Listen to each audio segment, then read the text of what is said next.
Presenters don't have to.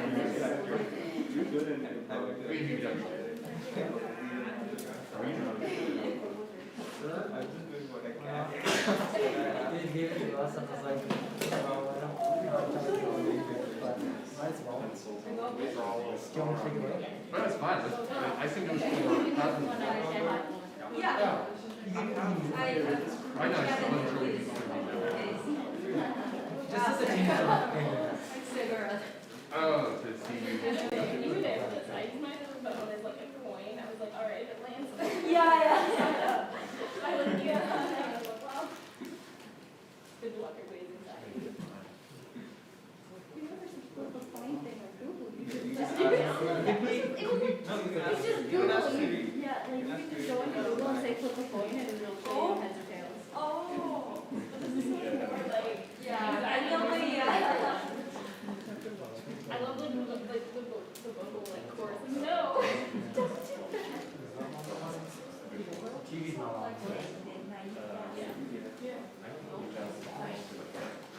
No job promotion in 2 minutes.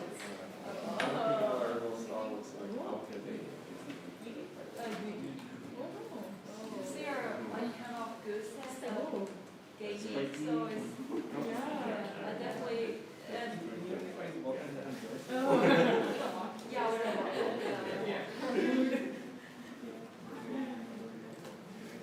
I forget who makes major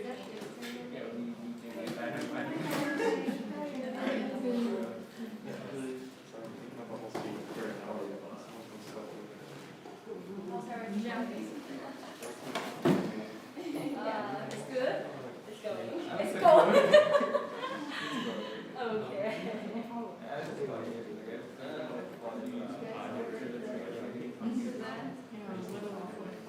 Yeah.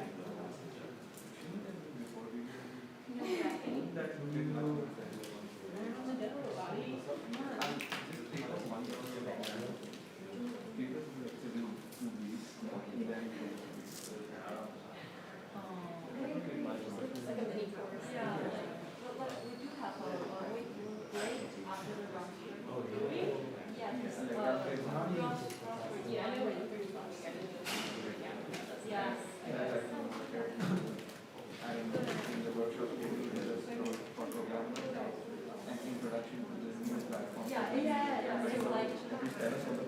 Yeah, it's like,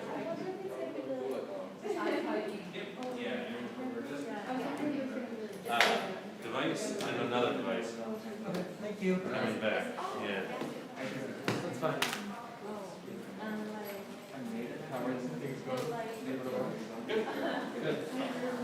Should we start getting, Yeah, oh, yeah. Yeah, no, that's good. Here's your other, Thank you. and we will be in the back. Well, how's it going?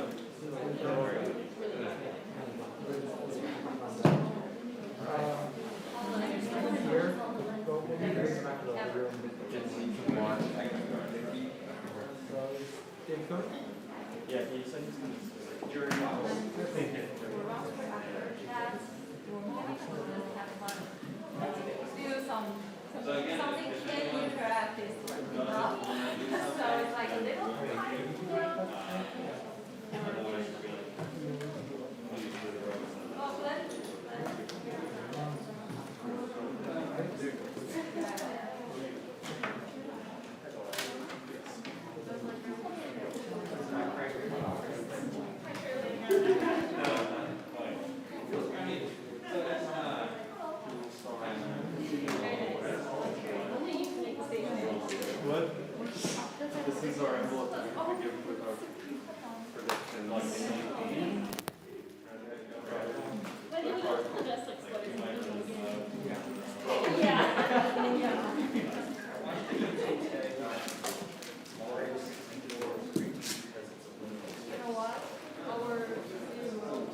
Oh,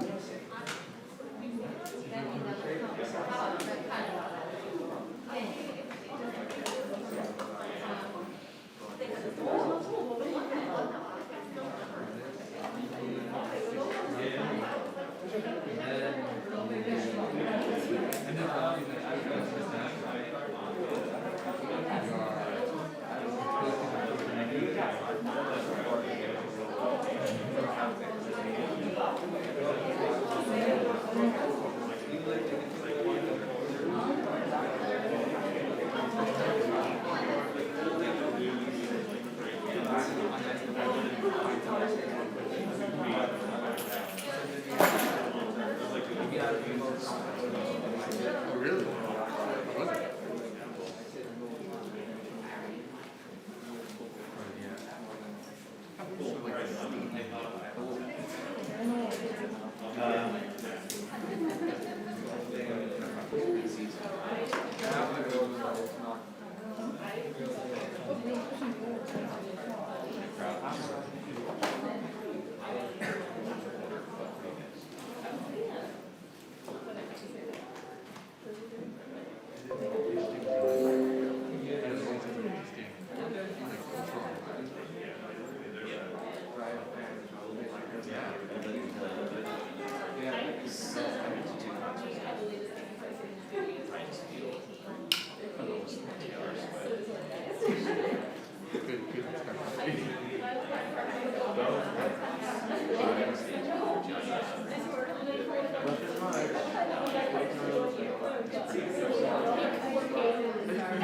I always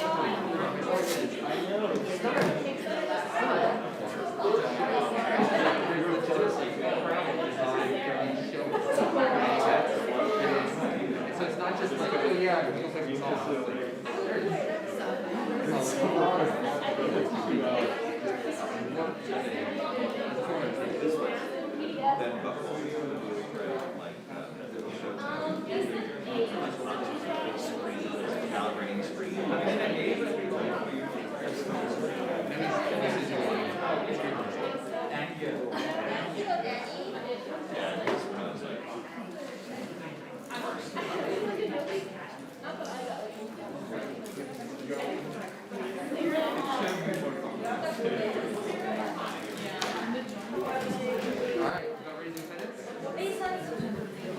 All right, we're taking attendance.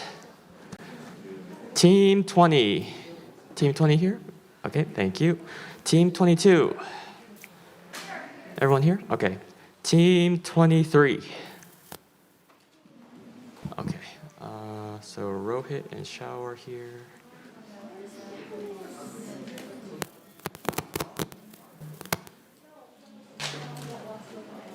Okay. Team 23. Team 26. Everyone here? Who? Showing. Okay.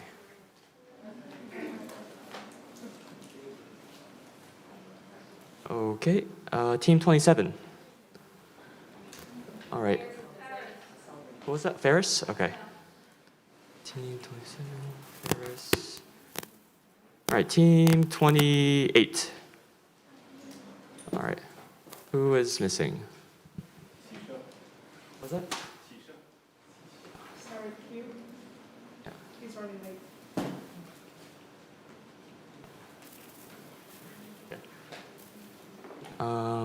Team 30. Team 30. Everyone here? Okay. Team 32. Who is missing? Ash. Yeah, they are parking. And then here. Oh. Okay. Team 35. Team 35? Everyone here? Okay. All right, that's all. All right. Welcome to round 2 final. You guys made it. We're gonna get going shortly. We have some naive guests in the back. Thank you so much for joining us. So they will be the guests in the world. And the way we'll be doing this is we'll be inviting them up.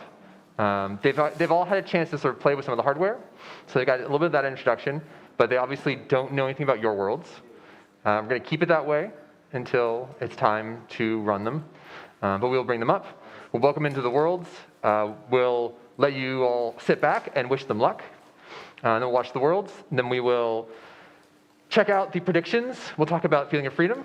And we'll talk about the worlds a little bit. And it should be an exciting morning. Any questions before we get rolling? All right. With that, I guess, would someone like to go first? A brave first soul. All right, and which team do we have going first? All right, Team 22, please come up.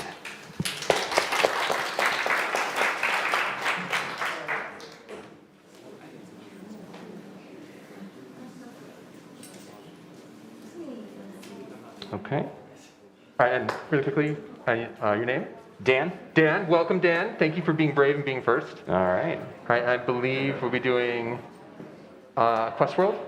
So Ryan will get you, Ryan and Yuji will get you situated, and we'll get going. Our team.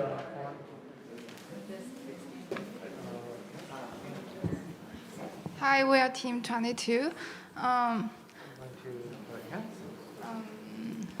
Thank you. Hi everyone, I'm Shijing Tang and also Qiu Jiewu. We two are the programmers of Team 22, and also Yifan Shan, our and Alan Yang, our artist, and also Yifan is our producer, and also Xiunan Yu is our sound designer and our actual programmer.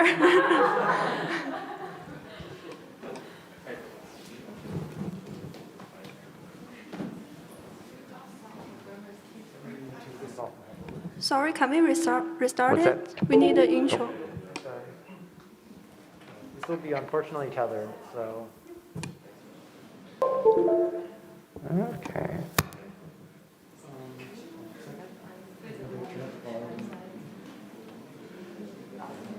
There we go.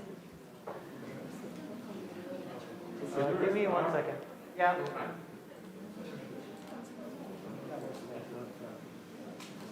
Okay. I'm going to go ahead and turn up the volume in your headset. Okay. Okay. And then let me go ahead and start the application.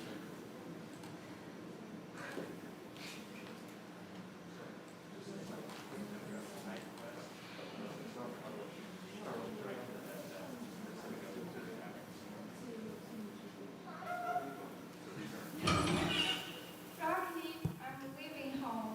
Be a good boy. Don't be too naughty. I will not listen. It's my party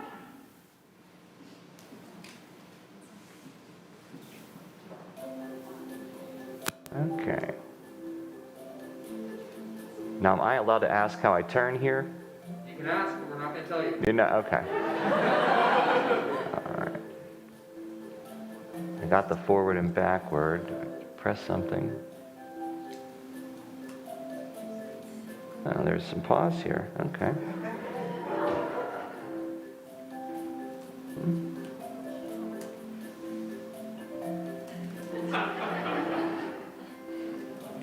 No? There we go.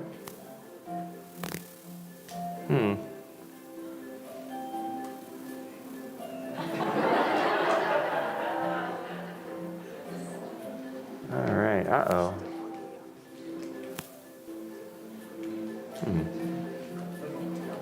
What are you trying right now?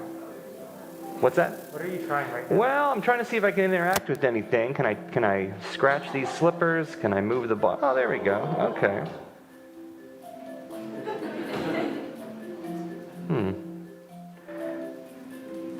Can I put them in the trash can? I don't know. Let's see.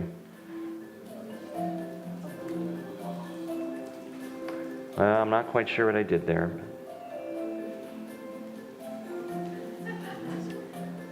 I see my happiness is going down. That's not good. So I gotta fix that somehow. Can I break something? Are there buttons that work? Oh, well, there we go. Hey, wait, it's, no. Oh, okay. I think I got it. Oh, the trigger does it. Okay, that's it.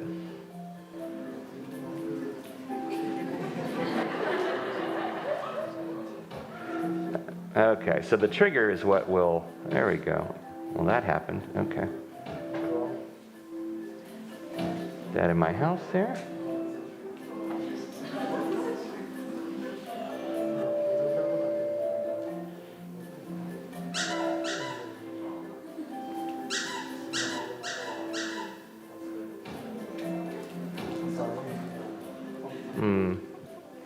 Well, that's not helping my happiness. It's still going down. So, uh-oh.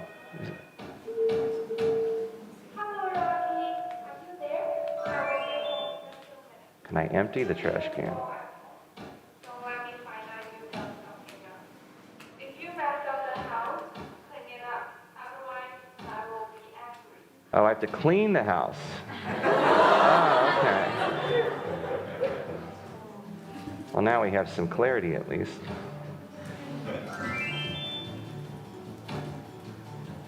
Oh man, all my hard work. Let's see. There we go. Still that book in there. That doesn't belong there. That back. All right. Can it get cleaner somehow? Oh, what about that up there? Can I reach it?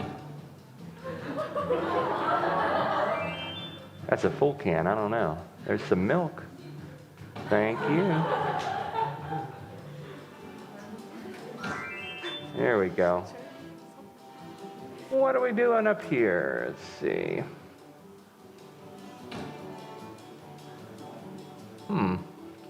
I don't know. Don't want to throw that out. Oh.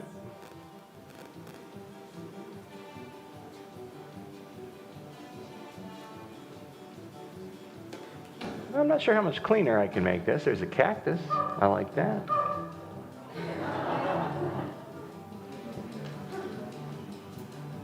All right.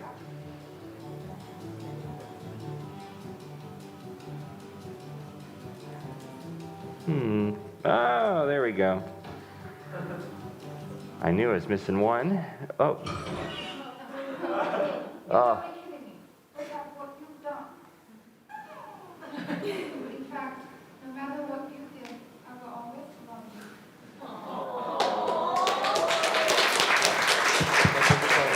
There we go. Okay. All right, thank you very much. I think we have an envelope over here with predictions. All right. Ooh, more than 3. So we've got Team 22's predictions. They will look at their paws. I believe that definitely happened. There we go. They will pick up Coca-Cola bottles. Right? Yes. I believe their Coca-Cola bottles did feature prominently. Mm-hmm. They will throw the ball. Yes. Well, yeah, sort of. Picked it up, moved it around. They will go upstairs to the wooden floor. Yes, just kind of accidentally. They will pick up oil paint tubes. Couldn't quite figure that out. Didn't get to that one yet. I got near them and decided they didn't need cleaned up, so. And interestingly, the last prediction is they will look around the room at the very beginning, Yes. which I think is true. Yeah, so. So a lot of these things definitely came true. You were successfully enticed around the space. And one of the questions we have in this, one of the challenges, is the feeling of freedom in this whole world. So on a scale of 1 to 10, how much freedom did you feel you had in this world? Well, given that you're limited to a single room and that's the whole world, I'd say about a 9. The only thing was the I don't know what the terms are, but just the lack of axes, like and maybe that was something I was doing wrong with the controls, but I would have liked to be able to turn my head and move at the same time. All right, so a little Yeah. bit of like control freedom you would have liked, but Yeah, but otherwise, yeah, you could interact with everything, you can move up everywhere, so pretty good. all right, awesome. And I just a few questions about the experience. So really quickly, who or what were you in this world? I guess you're Rocky, right? Naughty Rocky, And Rocky is? a dog. Dog. All right. And what was there? It seemed like the world was kind of like had sort of two phases. What were you doing at the beginning of the world? At the beginning, you're just trying to figure out, I was trying to figure out what the buttons were, figuring out what you could touch and what you couldn't, and what you could move and what you couldn't, and could you destroy anything, and what's the objective, I don't know. And then it seemed to change halfway through. You get the input to clean up, and then you get that bar that changes. And how would you describe cleaning up? What could you do to clean up the world? You just sort of click, it's, advanced click and drag. You take the things and put them in the trash can. Searching, right, to find, because there was that one I just found at the very end to put that in, so you have to find all the space. I guess that's it, yeah. I think that's sort of my things I want to get to. I'm going to get to those stuff for the team. Mo, do you have any questions? Yeah, at the beginning part, and I'm not asking this facetiously, but did you feel like a bad boy? At the beginning part, yeah, you want to be, right? Because you see the title's called Naughty Rocky, and you see your happiness is starting to go down, so you got to break stuff, right? What interactions did you feel the most naughty? Did I feel the most? I guess just being able to move things off the shelf and move the slippers. I wanted to destroy things, but I guess that's just not a functionality right now. So then just being able to misplace everything. Okay, great. All right. Well, thank you very much. Very brave being first night guest, and I think I did an excellent job with this team. So. All right, thank you. All right, team. So let's talk about the world a little bit. I think it speaks to like where you were at Interim, that your idea of having sort of an open world like room, being a dog, and sort of like this whole fantasy of being sort of a naughty puppy worked really well. I mean, I think just watching the experience, the whole like nature of feeling the freedom to go around and do what you want to do was really strong. There was definitely like a little bit of like the exact role and the goals. Like you could sort of feel like the relief almost when the cleaning directive came through about, okay, now there's a bit more of an explicit goal. So we sort of had like the beginning goal was like kind of be naughty. It was a little less clear exactly what that meant, but the cleaning verb of like, okay, clean it up was definitely shifted things a little bit, which was like, okay, I know what that means and can work with that.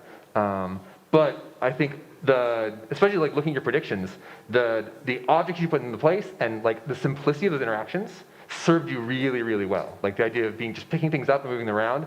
Like you had nice, understandable ways to play with this world. It's mostly like moving things around. There's a lot of interpretation, which is nice. Like it's not, you had to do this very explicit thing, and if you didn't get it in the right little bounding box, it won't register. It's mostly like a lot of like, is it out and about? Is it messy? So I think that also that sort of being a little loose with what does it mean to be messy, to be clean, worked really well to let this be something about the fantasy and not about getting a score. The meters were working. Like they had you had a one piece of UI, it's like kind of in your face, but it definitely like was a signal like this is what it means. I think there's a little bit of like, how would you iterate that? But truthfully, like that was enough to say you do this, you get a little more happy, you do this, get a little more clean. So a lot of really strong choices and strong execution sort of like match this whole need to guide the guest to things and give the guest a feeling of freedom. Yeah, I thought the meters worked well. I think there was some confusion from our guest about trying to, he thought we were getting less happy, but we were actually getting more happy. Probably just a misstep in terms of the palette choice, associating red with happiness. It seemed unintuitive to him, and maybe there was a little bit of a confusion of the positive negative space of those meters. So you want them to feel like they're progressing upwards, and it felt like they were full to begin with. So that's kind of an easy fix. I think the other maybe UX misstep was, did we need that trigger to bat things around with our paws? Like it felt like maybe just interacting by knocking over the garbage might have been enough, or batting things around, and maybe more intuitive for a paw, because a paw can't really grasp things. And then maybe the other note is, I asked if he really felt naughty because I felt like there was probably still a little bit more room to do dog things. I thought it was a really nice improvement from last week in terms of the fantasy of being this mischievous dog. And the slippers like really called to me. I really wanted him to go over to the slippers and just, do one of these like shake things and like chew them up. So, obviously if you had more time, I think you probably could push that a bit more. But overall, like really strong decisions and good decisions. Yeah, just respond to the party. So I was thinking about like our team like thinking, do we do physical hand or like just grab stuff? I think it's a tough choice because if you can't do physical hand, it means like they might not understand they can grab stuff. And if they cannot understand they can grab stuff, they might not get into the cleaning stage. Because they won't know like grab stuff into a back to the area or back to the trash can. Exactly. That's a really great point. I wonder if there was an initial object. The initial objects you present to the guest speak more to physics and like knocking things over. So I wonder if there was an interaction you could teach them right off. Really call them to a space where they had to pick something up in order to get the interaction going. Okay. But yeah, again, overall, like really good choices. Okay. Great choices. Do you have the playtesting stuff, or is that submitted electronically? Electronically. Okay, Yeah. just checking. All right, good work. Okay.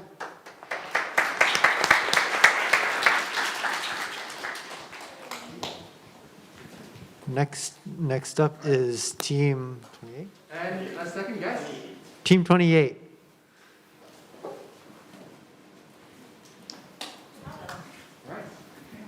Thank you.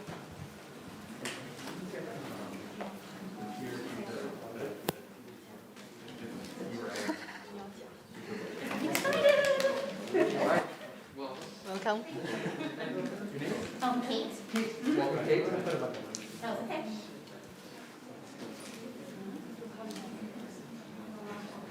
Sure doing the picture right now.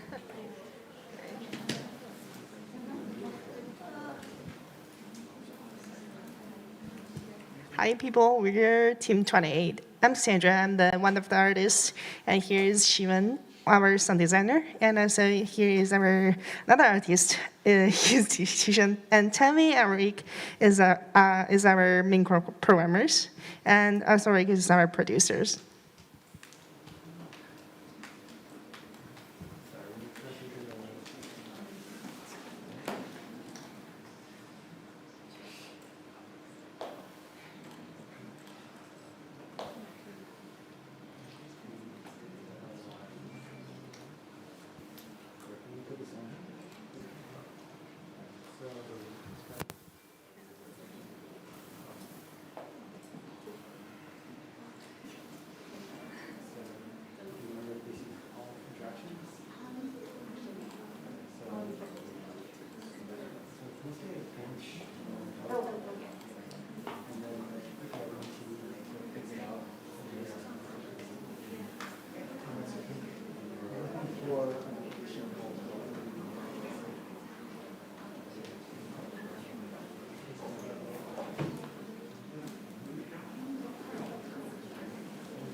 So look at your left wrist. Click it. There should be a menu on the right click all apps. There's a button that says all apps on the right. No, on there's a menu Because abundance is all apps. And just a quick reminder for those who are like in the class, this is the link to the spreadsheet for the Google Forms for giving feedback to the teams. So feedback to same thing with the board. It's outside the blue box. Yeah. Okay. Sorry, I feel like sometimes it's hard.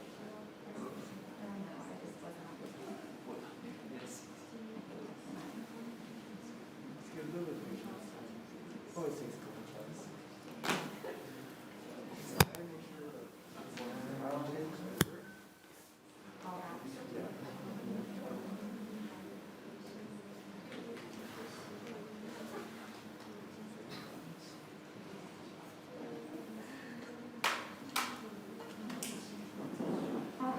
I'm sorry. Okay. For Robinson and Company. So on the right side outside the box.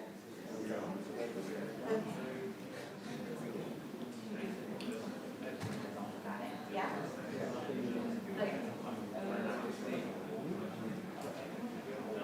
Mute me into a, okay, There you go. okay. We got there.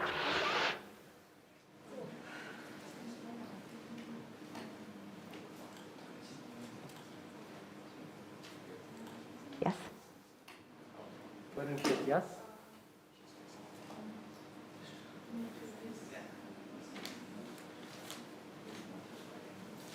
then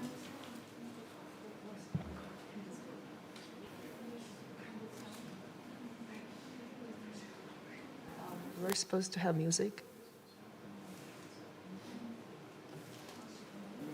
There is music on. one.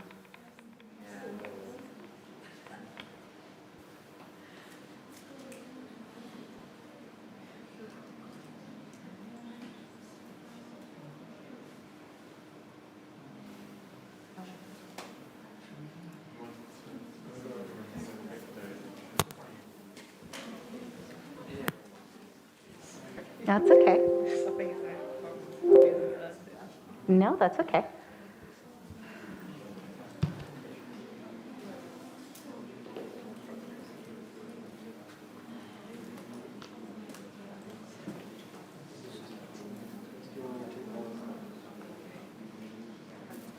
Give us a minute. Mm-hmm. We're going to try to keep up while we're not going sound. Sure, do you want me to take this off or?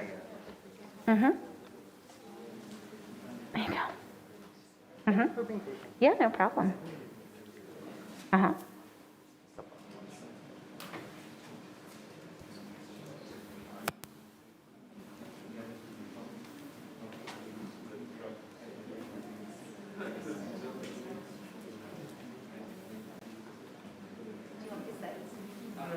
They're just saying it's Oh, yeah. Sure, sure.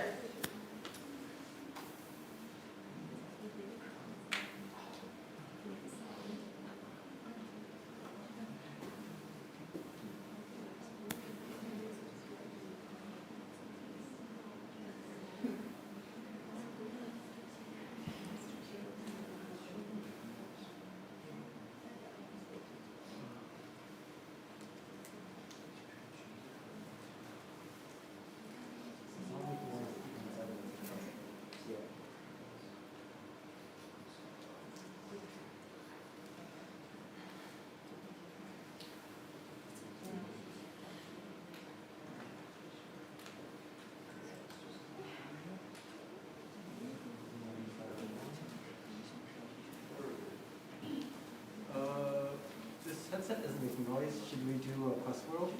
Yeah, if we need to debug the technology, we can move this, we can swap it around. You guys hear that? When we get things working better? Okay. All right, we'll get this working better. Team 27, then, can you guys come up, please? We'll do the Quest 2 world first. So Team 27, Oh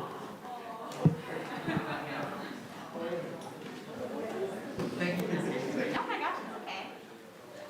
This is real life, right? All this is very real.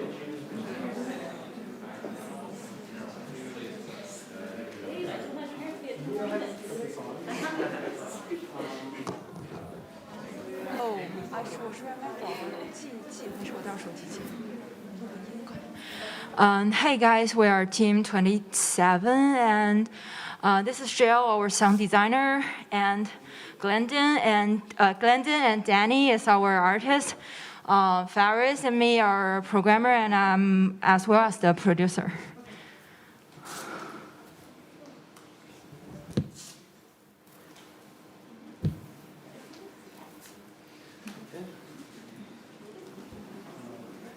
Then let's start up. I'm gonna start application.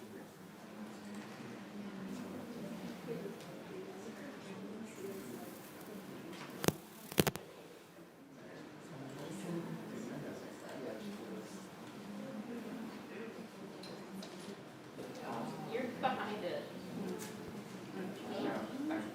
Maybe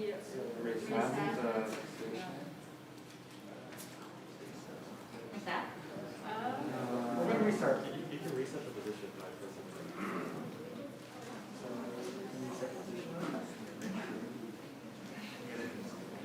Yeah. Ron, you want to take care of the chair?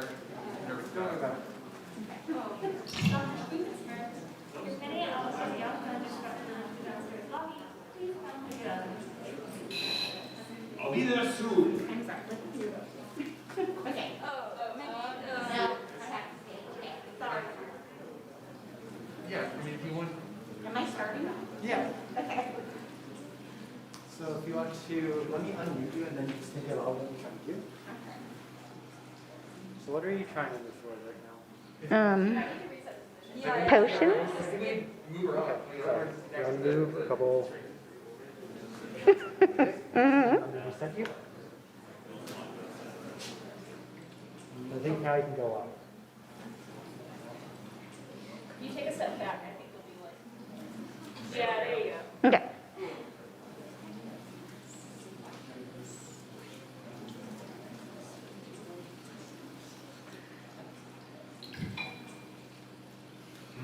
What's my password again? Oh. Excellent talking. My pen and alarm will be on top.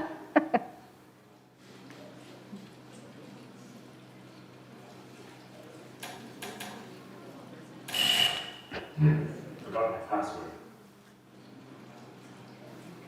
I feel like I'm gonna have to agree. My pen and alarm will be on top.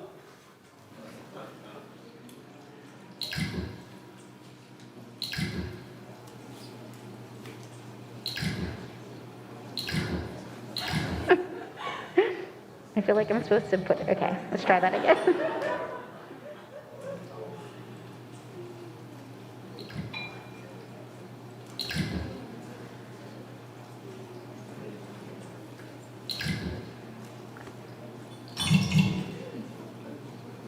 No, not enough.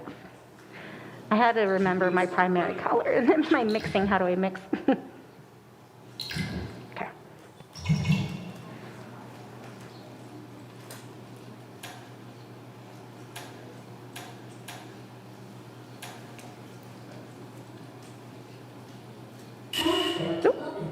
Damn it, looks like my button's broken. I guess I'll have to go home and work it out.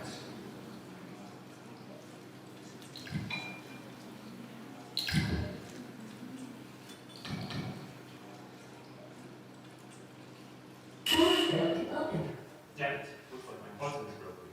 I guess I'll have to go home and work it out.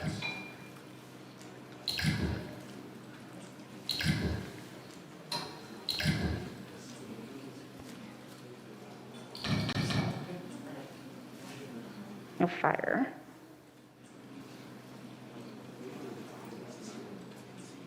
Vincent, overheating. Coolant needed.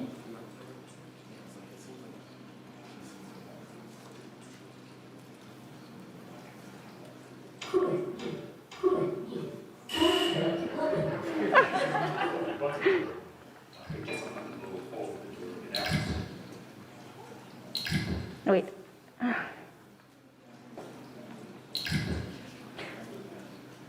Okay, so here's what I'm seeing. I'm seeing, like, it's all about color, which I love, and I'm going over here and I see white.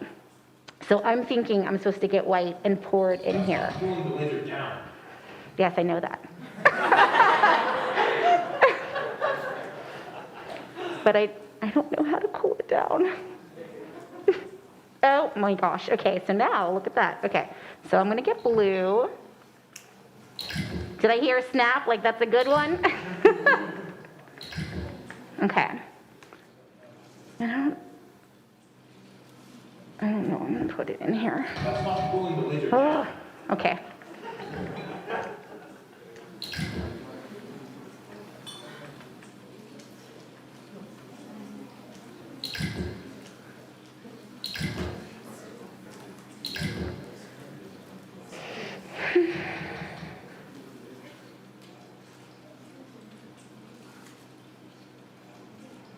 No.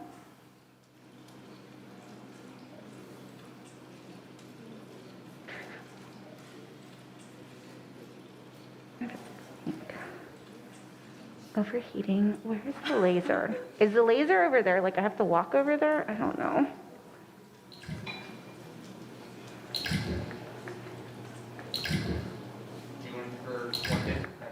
Please give me a hint. So it's light blue, you basically use white and... No. Let's leave it at light blue. Oh, light blue. Okay. Oh, okay. I can handle that. Da-da. Now, I'm gonna, yay! Maybe.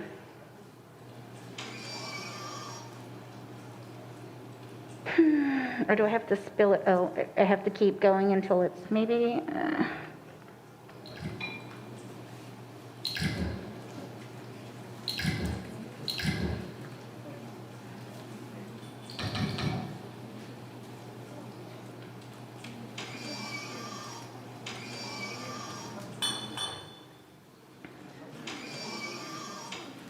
Laser, fire.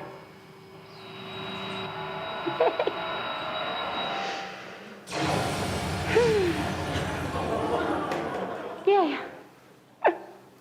Aha! How about I love the sounds of terror? But that's not what I meant to show us.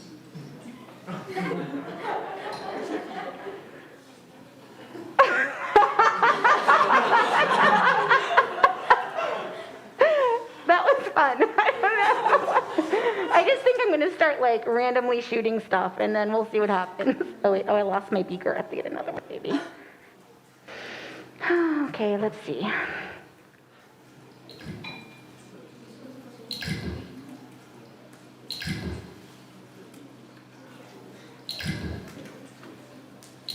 Nope, too much.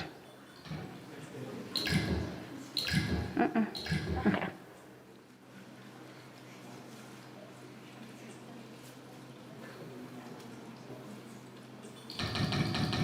Now I have to keep putting that in or not.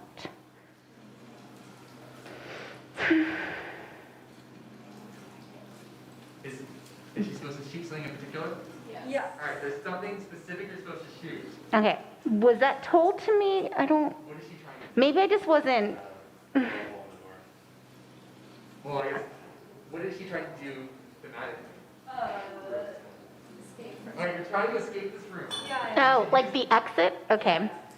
I don't know how to move it though. I don't know, okay. So maybe that was told to me and I just didn't get it. Oh, okay. Oh, here, rotate. Oh my gosh. Okay, I'm with you now. Aha! Okay. Laser, fire.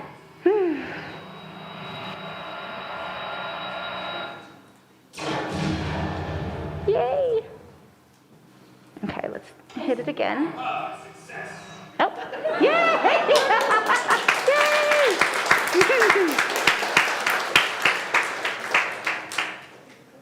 Oh, sorry. Mm-hmm. All right. Nice Thank you very job. much, Kate. We're going to look at some predictions here.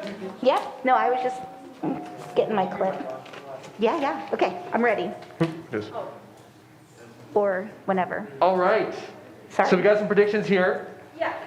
Number one, they'll grab the tube. Yes. I believe the test tubes. Very true. Number two, they'll press the number pad. Yes. They will figure out the password. Yeah. How did you figure out the password? So I looked at the color wheel, which I really liked. And I like that you have to start mixing colors with that. That was really cool. But you have to have like a fundamental knowledge of that. But I think that was cool that you had them experiment, that it showed the color of that. So I looked there and it said good for invisible ink, which then I'm like, because then it said password. So then I took that and then I went over and I dumped it, knowing that it was good for invisible ink. And I really liked the like mystery behind that because it's like, oh, I figured it out. All right, so you forgot the password. Number 4 was to mix the color using tubes, which I think kind of had to happen to get the password. Yeah. Then they'll rotate the laser machine. Which I totally didn't get in the beginning. But we did get there. And then they will shoot the laser. I believe the laser fired before we rotated, Yeah. but then we fired again. Yeah, but I liked that it fired regardless and that I blew up UPMC. Like I still like that. Like I like that you could still do that. I mean, I would just start firing everywhere though. Yeah. And the question about feeling of freedom, on a scale of 1 to 10, how much freedom did you feel you had? In that it was still one spot. I feel like it was good. But I do feel like you were meant to stay in that room and that you knew this was it. And I know it was an escape game, so that also played into it, like knowing that you weren't able to get out of it. So yes, freedom, if that answered your question. I mean. Give us we're gonna put a number on it, 1 to 10. I would say 8. All right, 8. Nice and Yes. high. All right, Mo, any questions? All right, thank you so much, Kate. That was actually Yeah, really well good done. job, guys. And so just like to quickly sort of debrief, a lot of really good guidance. I mean, actually just talking with Kate, like I love the fact you described how you learned how to get the password. So like really good guidance on that. And I think a really important thing to point out is this was not, there was a good element of mystery here. And I think that helped a lot in how this world felt. This wasn't do this, do that. It was invisible ink and passwords and lasers. And I think all of the problem solving and all of the actions fed into that fantasy. There was a few things that I think were hard to pick up on, which was the goal was to escape. Like that was sort of like a critical piece that we needed at the end. And notably, like none of the steps before that used that idea. So it was something that we, not only could we miss, but we weren't reinforced on too much. So like the fantasy we're playing through was, getting our password. Oh yeah, I gotta get that password. Oh, we gotta like turn the laser on. And then at the end it's like, oh yeah, what were we doing? We're escaping. So I think that reinforcing that more strongly through the experience would have like helped that end experience, but like really strong guidance on the steps and on the freedom there. Yeah, I think the audio cues were your main source of information, and they were a little bit hard to hear. I don't know if were they hard to hear for you? I didn't understand it as much. Like I heard it, but I wasn't focusing on it. That was more background. I could not hear them the first time, so the second time you would give the cue, I would really focus on what you were saying. And it was good that you would play it several times, and I thought you could trigger those audio cues well too, so that worked well for you. Listen, I loved that she shot the wrong wall too, and I loved that you predicted that she would do it because you put a lot of scope into blowing up the wrong wall. I mean, it revealed the whole UPMC skyline. It was so that was a really great moment, kind of predicting failure cases and designing to them. So really, really good stuff there.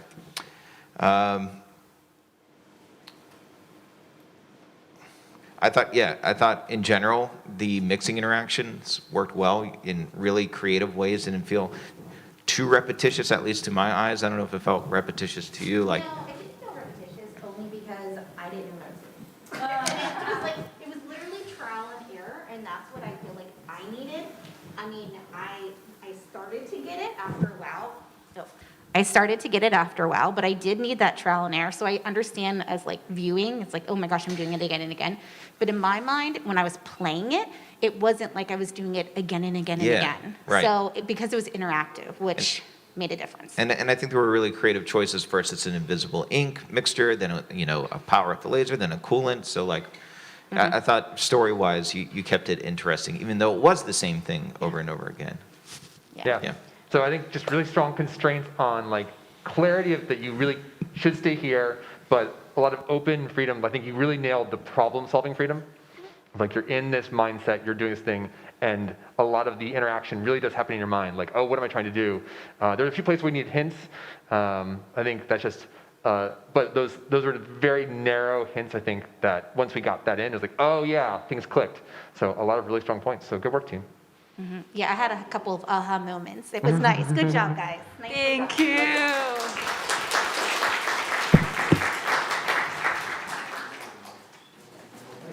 Team 28, let's try again.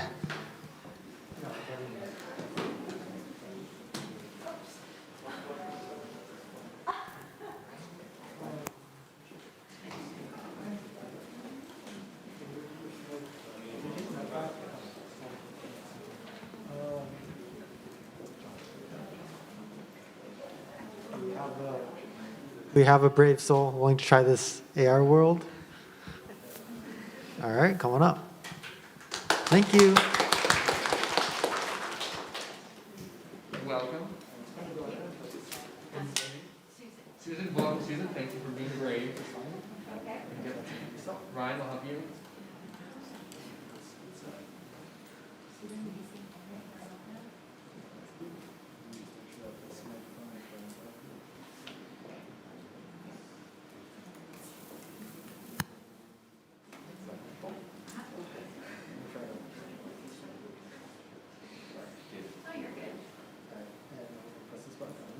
Okay. Oh.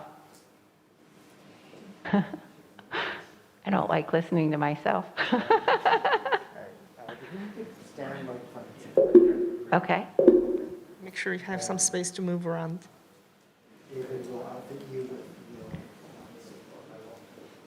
Okay.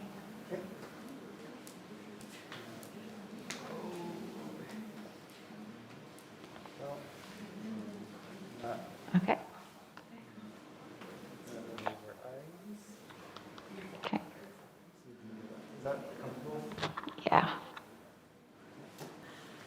And then, do you want to, for Rocket Moving Company? It's Rocket Moving Company. And then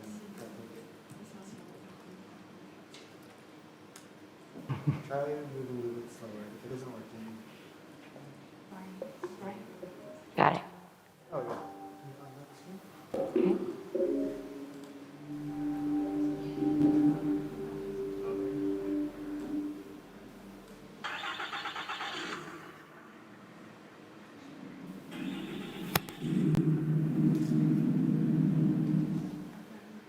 Hello, Rocket Moving.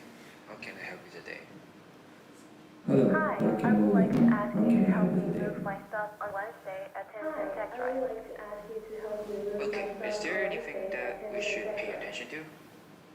Okay, yeah, I have a few valued items and they're fragile. Please handle them carefully. And some of my items are heavy, you need to use two hands to lift them. I marked them with signs to distinguish. That's a big help. Does 9 a.m. work for you? Sounds great. See you then. Does 9 a.m. work for you? Sounds great. See you then. Okay.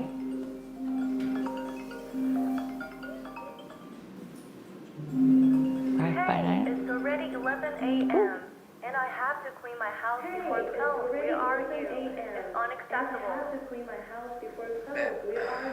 Really sorry for this, but we will arrive shortly and we will do as much as we can. Really sorry for this, but we will Fine, arrive at shortly least and move we my will do as bag much as we and can. valued furniture out. Fine, at least move my bag and valued furniture out. Move furniture? Am I looking?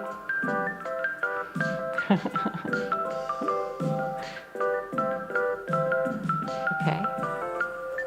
Oh. Have I gone outside of your space? Remember, the main interactions for I'm sorry? the main interactions for the HoloLens can detect is like poking and pinching and grabbing. So Yeah. Okay. Whoop.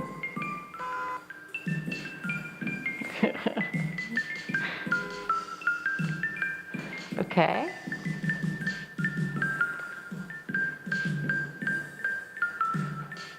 It's very different.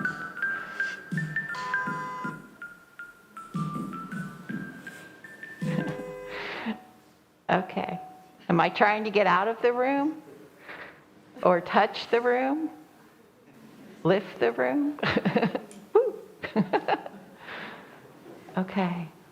Oh, here's the stuff. Oh, that's pretty cool. Or am I putting it in the truck? Am I moving out? Okay, there we go. Are there more boxes? Ooh.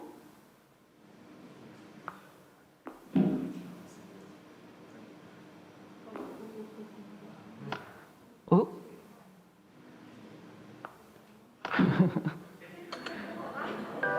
Oh. Oh, it's a game. Oh, gosh. Where'd my truck go?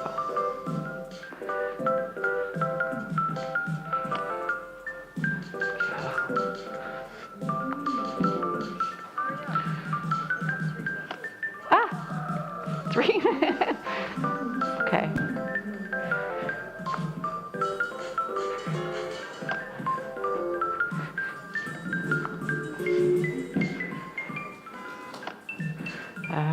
Ooh, ooh.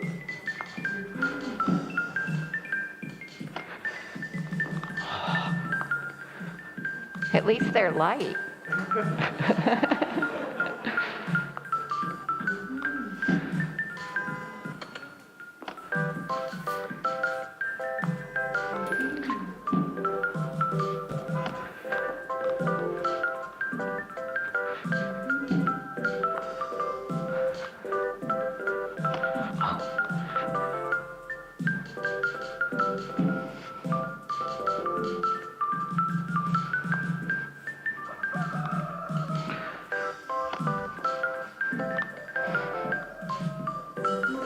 Oh,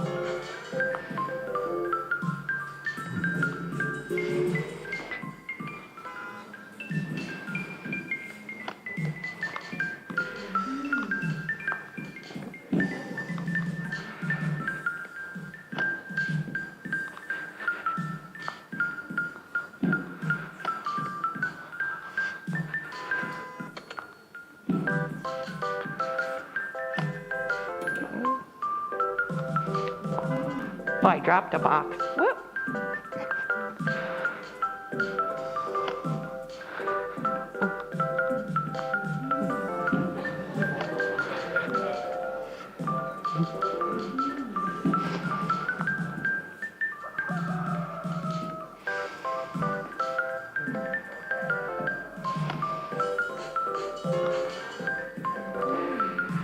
Oh, oh, oh.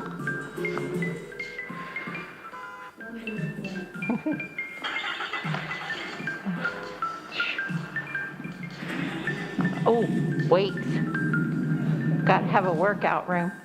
Uh-oh, where'd the truck go? It's done. It's over. Time's up. It left. Come back. It looks like it's way over there. Nope. Oh. I think that's it. I only got 15 or 25. So I'm going to go ahead and finish off the meeting. Okay.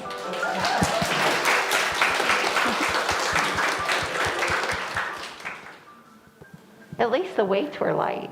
All right, awesome work, Susan. That was, I was really impressed.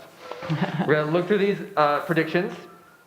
Number 1, player guess will pick up furniture. I believe you definitely picked up furniture. Yeah. Guess will move furniture to the truck. Guess will try their best to move as much furniture as they can. Yeah. Watching that definitely looked like, you made an effort to get as much in that truck as you could. Yeah. And then guess will arrange furniture in the truck. Okay. No. Just throwing it. I think your method of arrangement was a loose arrangement of stuff. But no, I think all that stuff seemed to come true. Yeah.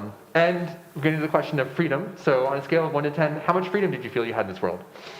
Oh, a 9. 9? Yeah. All right. So a lot of freedom. Yes. And watching it, I mean, the beginning looked like, you're getting used to the technology. Yeah.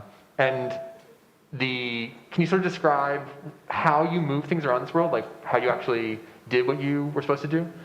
I was pinching the pieces. I wish I knew I could pick up 2 at once. I thought I needed 2 hands, but I should have been like throwing with, both hands. And then the fragile ones, and there was the one that said you had to use 2 hands. And that's when the little light bulb went off that, oh, wait, I could have been using a hand for both things, so. Well, it sounds like if you were to play this world again, you've learned some stuff, you might do it a little differently. So Oh, yeah. What would you do differently? I'd be picking them up Faster. Faster. Faster? It took me a minute to catch on that I'm trying to load the moving truck. Because I was like, okay, this is a nice house. What do I do? And then when I figured that out, I was trying to go as fast as possible. I don't think my truck would have actually lasted very long on the road. All the boxes would have fallen off, so. Who were you in this world? I was the mover. The moving company? Yeah. Okay. Thank you so much for your help. Okay. Let's talk about the world a bit. Thank you. So, one of the really lovely things you did, you have a relatively simple interaction. Like a nice, we are moving, we're packing boxes, and I think that worked really well. It was a little exciting. I imagine you were a little excited at the beginning of how to learn that you could pick up the furniture and move it into the truck. And there's definitely, I think, one of the interesting little piece of this is the intro story sort of tells kind of a complicated story about a schedule and waking up late. And there's a little bit of lacking clarity of who the guest really is and what we need to do. And in that moment, you have this lovely little tutorial, but there's still that missing piece of what should I do? And so there's always this tension between being a bit more direct about your role and a bit more backstory and setting up the scene. And I think some directness might have helped a little bit, but we still got there. I think it's a testament to the design of this world that even though there was some discovering happening about how to do this, there was self-discovery. This world didn't come in and be you have to do it this way. And it was flexible, it sort of waited for that to happen. And this is a notable thing about that opening tutorial is you don't want the guest discovering all those things while the timer's going. You want that to happen in a discovery space. So I think the design of that discovery moment was really, really strong, even though it took a little bit. The truth is, this is HoloLens 2. This is technology that's kind of hard to work with. And in the span of, minutes, there was some really good teaching. And I think the objects turning into boxes, that did a lot. There was discovery, we can move boxes. Oh, then this becomes a box. Oh, boxes go over here. So you could sort of see all that stuff happening. And so just strong design to get there. And then once we were in the world, definitely some learned lessons about it's two-handed, you don't need to do that, but still the world was flexible. And I think that went really well. And I think all the design of getting this to go in the truck, really clear things. And I think especially the connection of that opening moment to what we do serves super well to make this world, once we got there, flow really nicely. My perception of the tutorial phase was the one box in the truck kind of messed you up a little bit. Was that there last week, the box in the truck? I think the empty truck would have begged for and really concentrated the guest to focus on the room. And I like the shimmering effect you had on the furniture, but it was lost because that box was in the truck. And the intuitive thing is we got to put the stuff in the box. So maybe a little bit of over-design there. A simple play test probably would have unearthed that problem. But once she got the interaction, there was no stopping her. And I think that really speaks to really good design choices on your part. Great work, team.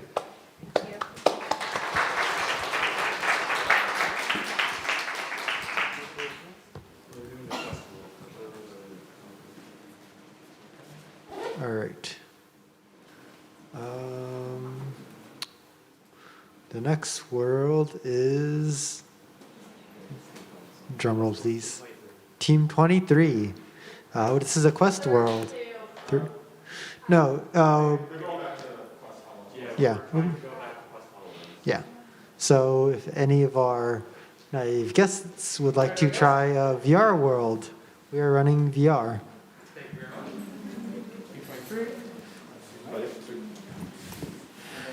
Go ahead and press it once and move it. So I get the orange light. Hi guys, we're Team 23. My name's Nolan O'Keefe. I am the sound designer for the game. Our programmers are Abby and Phoebe, along with our artists Echo and M is also our lovely producer. Ben, thank you for joining us, Ben. Yes. This will be exciting. No, it's all good. You do you. Just your microphone placement, so it's in front of your mouth. And go ahead and try speaking. Check, check, check. Pretty good. 1, 2. Pretty good. All right. So if you want to step forward a little bit. Yeah, you got it. Bright lights.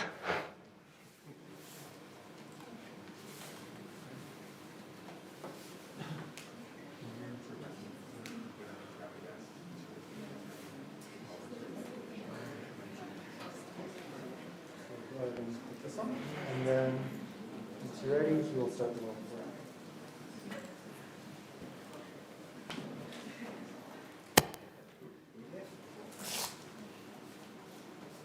Sorry, I have a bigger head, I guess.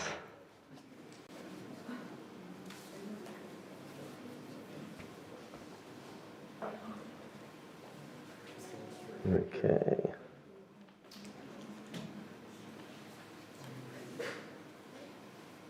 Go ahead and click continue.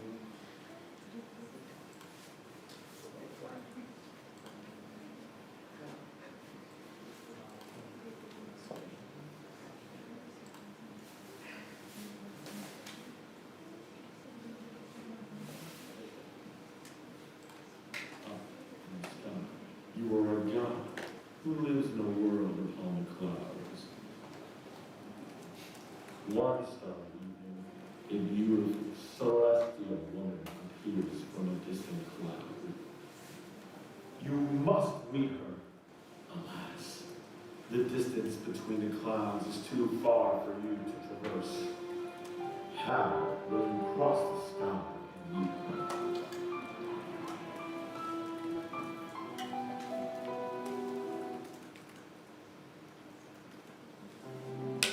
My love, how will you cross the sky to reach me? Whoa. What is that in front of you? Oh. A star. That could be of use.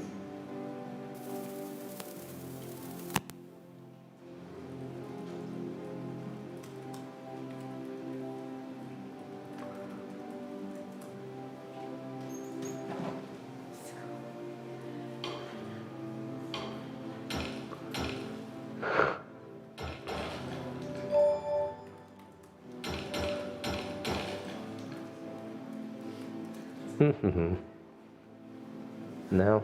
All right, well.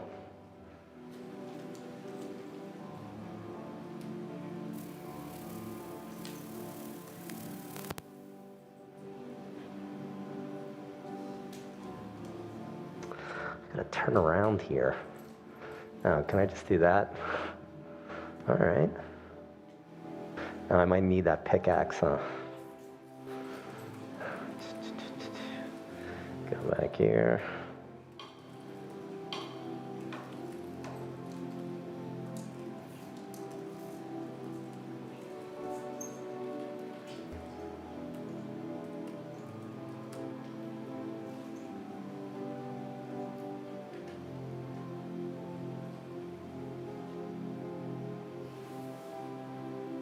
No, maybe not.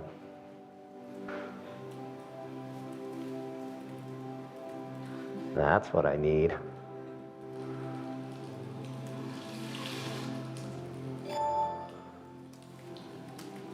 The stars have aligned.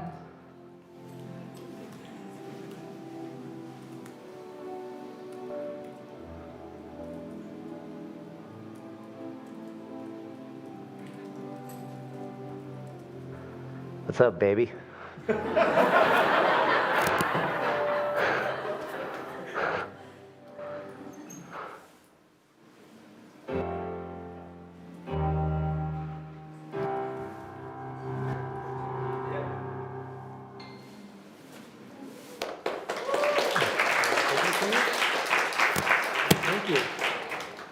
right, thank you so much, Ben. Let's take a look at some predictions. Open. All right. Predictions. 4 predictions. Number 1, the guests will approach the star in front of them. Yeah, I think that happens. Seems right. Number 2, the guests will search the pink island for a star after seeing the first star makes part of the bridge and discover you collect the stars after hitting the rocks with the pickaxe. Yes. I believe that is kind of right. exactly what you did. Then the guests will search the blue island for a star and discover you collect the star after melting the ice with a torch. Yep. And 4, the guests will return, and I think then the guests will cross the bridge of stars. Yeah. Which sounds exactly like what you did. So, all important question, feeling of freedom on a scale of 1 to 10. How much freedom do you feel you had in this world? Yeah, I'm going to go 10. That was awesome. All right. Yeah. I got some quick questions. Who were you in this world? I felt like I was like, you're just kind of like the little hero trying to, for lack of better terms, you are Link. You're the little guy trying to, get to this great big end quest. And I mean, in this case, the woman in the sky. So. And what did the stars do? They built the bridge to get to the woman. All right. Mel, any questions? So you found the star and then you went left. Any reason why you went left first over right? I don't. Maybe it was closer. I don't know. It was just. I don't know. I can't say why I got left. I'm curious, team. Was that an intentional order prediction? So the pink one is a bit lower than the blue one. Okay. And a bit closer. All right. So there was some design in there to get you to go in that direction. All right. Well, thank you very much, Ben. That was really great. Thank you. Team, let's talk about Thank this. you. Actually, it feels like some big shifts from interim. One, it feels like you changed the story a bit. If I'm originally your work building around a more traditional fairy tale, and now the world starts with, I believe you are a god. Notably, I think about the story to pay attention to is there's a bit of a disconnect between what the story says you do and what you really do. And I loved, the reference to Link. There was the way we saw these problems, the way we interacted, had sort of a video game feel, which is I've got some tools and some things to solve. Didn't really feel like big godlike powers. At the same time, it didn't matter too much. The story you said we were in, we got that we were sort of trying to reach this woman on the clouds. But I think to note is just what you say the guest is, what you say they do is different than what they actually do, and how you get this to align is a thing to watch for.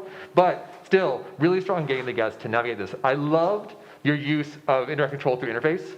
This is a really great example of, we get up here, and there's a pickaxe on the ground. It's kind of weird. This is a world that doesn't really say there's going to be a pickaxe and rocks and ice and torches.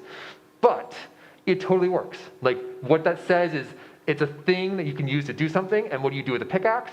You hit rocks with it. And so a lot of just nice, clear interfaces through that. The moment with the torch, oh, that's what I need. You can really sort of understand and see the thought process working as designed. So I think just really good use of using that idea of interface. You simplified things. We only have 3 stars.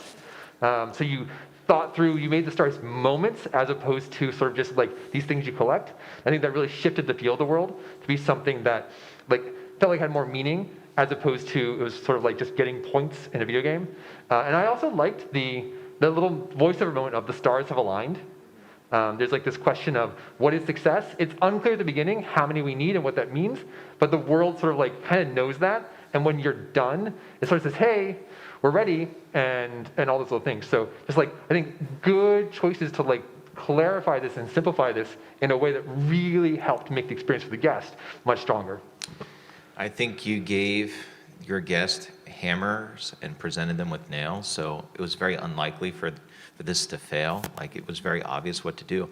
I think as designers, what I'd like to see you do as the next step is try to tie those objects to the storytelling a bit more. Like Dave mentioned, a pickaxe in the sky with heavy rocks, a little unexpected, a little orthogonal to the whimsy of the experience, But again, very straightforward, very unlikely to fail. So I think that there was no way that he was not going to break the rocks free and get the stars. And the objectives were clear the whole time. Yeah, so overall, I think great choices. And the world felt nice and loved. The music and the space, I think, worked to reinforce things. And it was a successful experience for the guests. So really good work, team. Thank you. Thanks.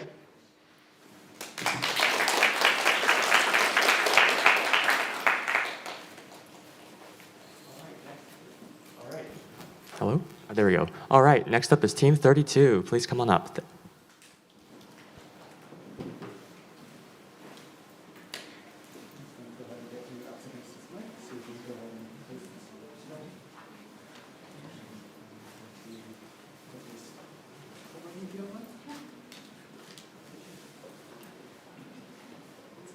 Hello everyone, we are Team 32. Nancy and Ash are our artists. Hannah and Angela are our programmer. And I'm ZP, I'm sound designer and producer. Thank you.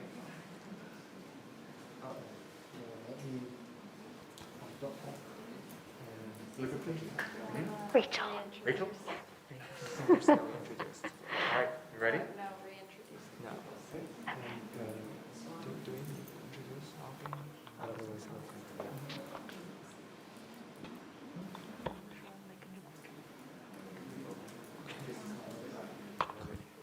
That's okay. Yeah. No, that's good. Team 32.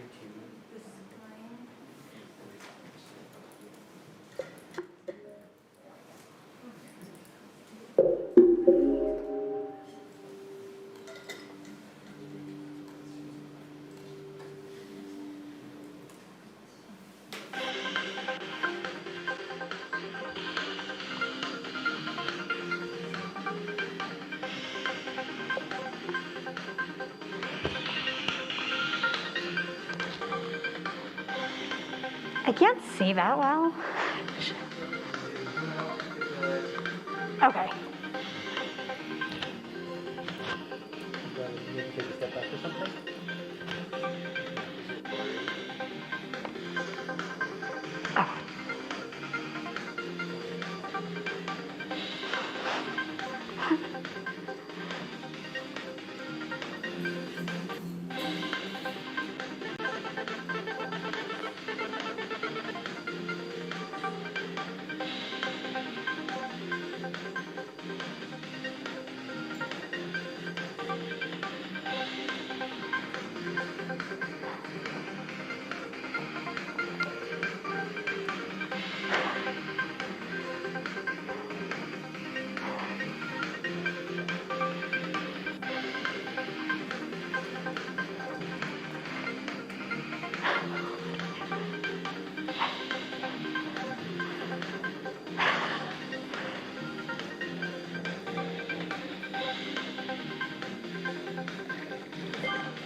Pour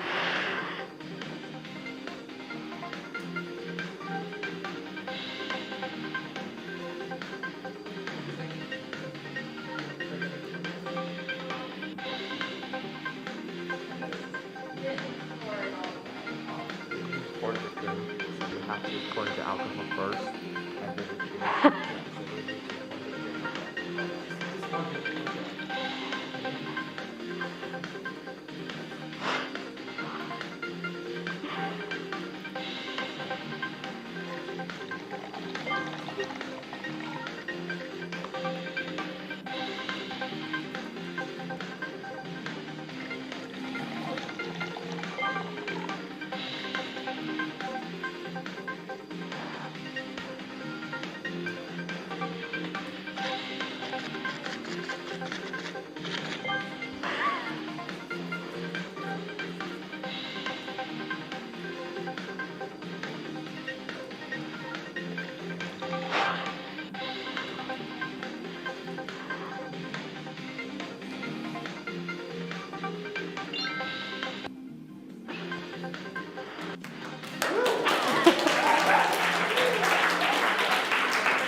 Right.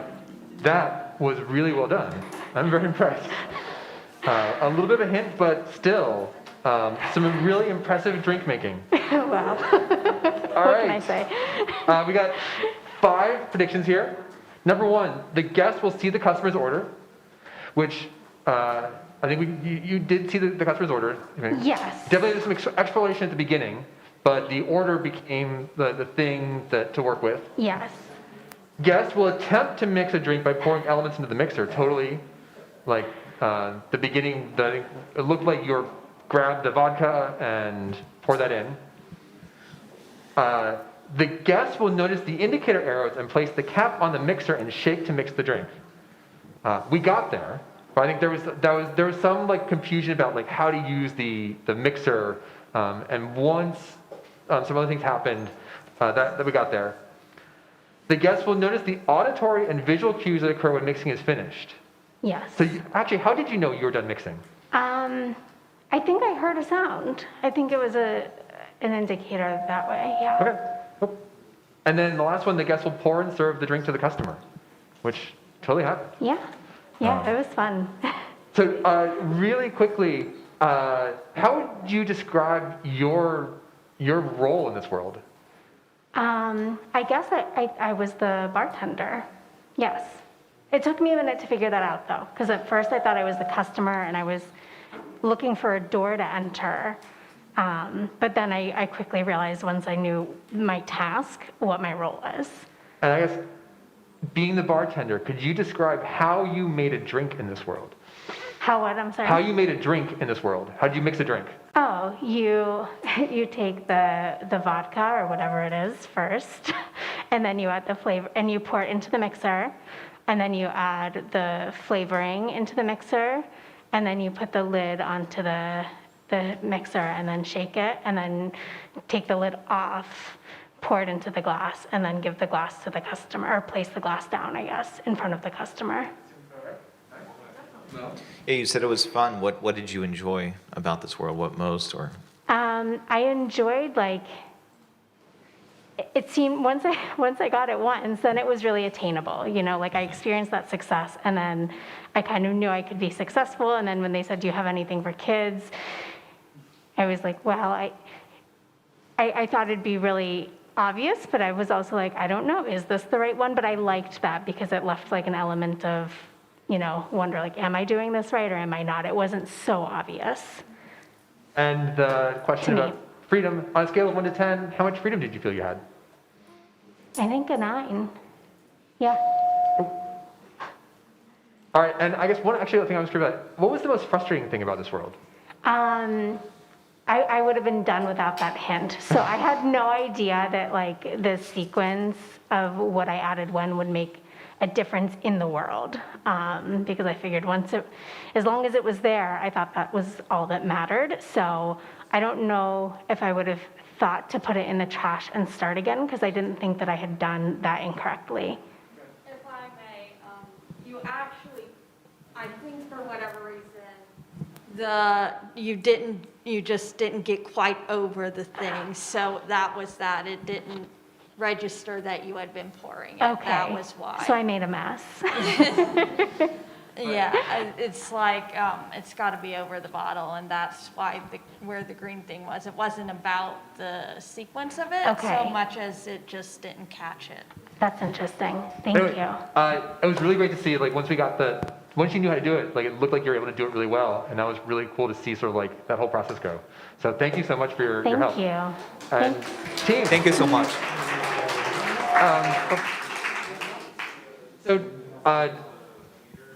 Some big changes from Interim, if I'm right here. At Interim, we were kind of a futuristic make food and save the world. Right. We shifted to, is that right? Right. And we shifted to bartending, sort of like futuristic bartending. But I think it served you really well. One of the big things we got was you had a role for the guest. Like, and it took a little bit to like really make that clear. Like we sort of like finally like clicked that over the bartender. But like the clarity now of, okay, there's a customer, we're making an order, and we're doing that, helped a ton. Like now, like all those things connect really well. And you went for a really like impressive set of steps to make this drink. Like it wasn't just tap, tap, tap, done. Like you went for it. Like as I was watching the lid on the shaker, and like I was like, wow, like you're actually asking the guests to go through all these steps. And like so really ambitious bartending role as well. I think my main thing like watching this is the idea of negative feedback would have been really helpful in this world. You had positive feedback, you did this correctly, but we ran into a place where it was unclear why things weren't working, and like it was really like we're really hungry for, oh, that thing you're trying to do, you can't do it right now because something's not quite right.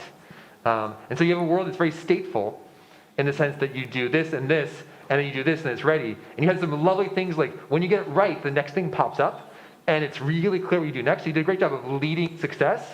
But I think the iteration thing would be like sort of helping, I guess, learn through failure.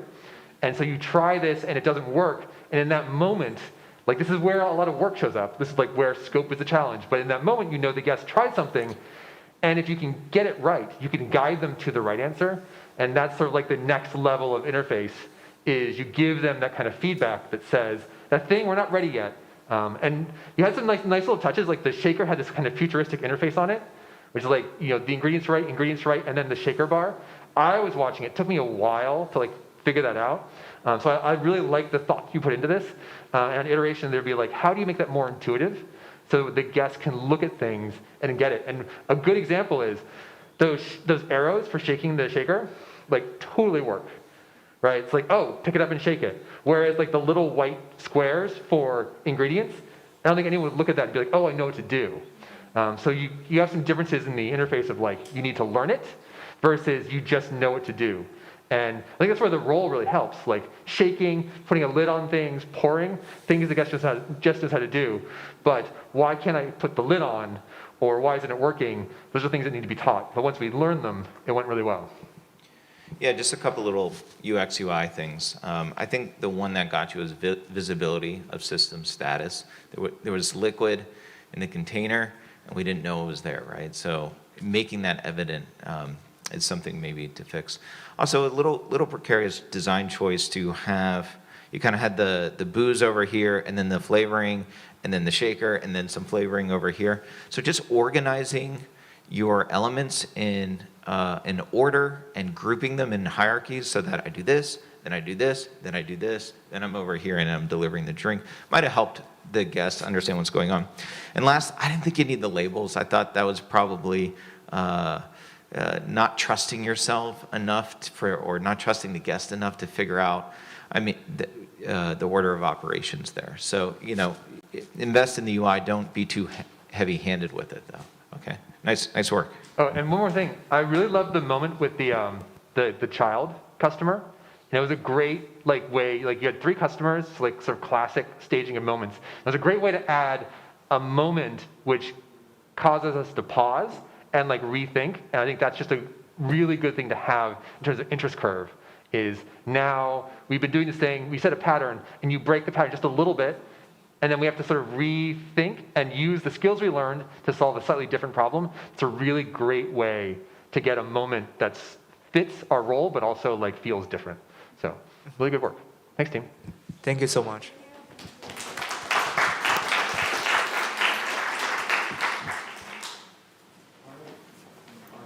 Oh my gosh. All right. Next up is Team 26.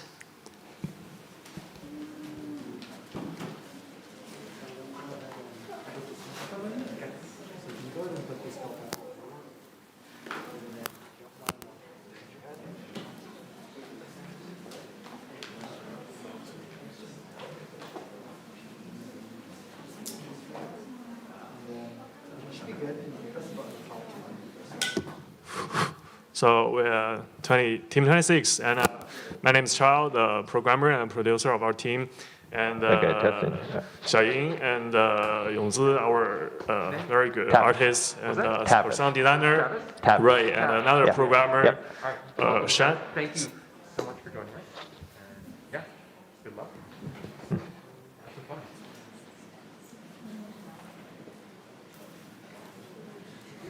Okay. Yeah.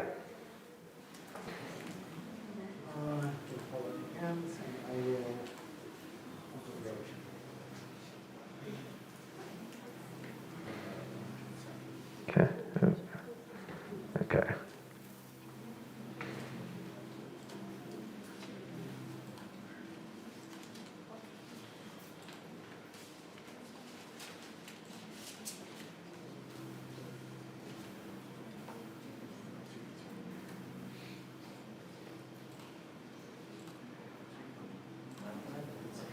Yeah.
Yeah, I feel like I need to do something with these tickets, but. Okay. Okay. Uh-huh. But it's our anniversary. How could you forget? I'm going to divorce you. This is all because of the girl that keeps calling you, isn't it? It's none of your business.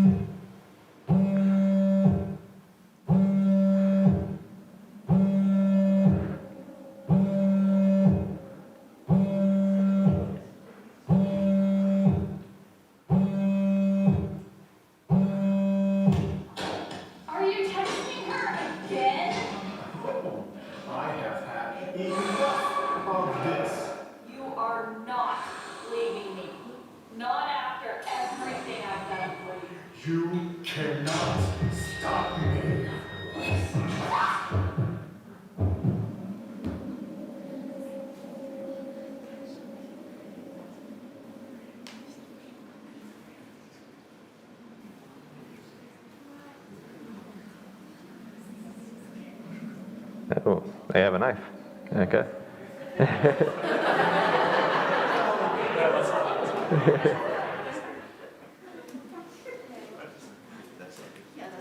That's it.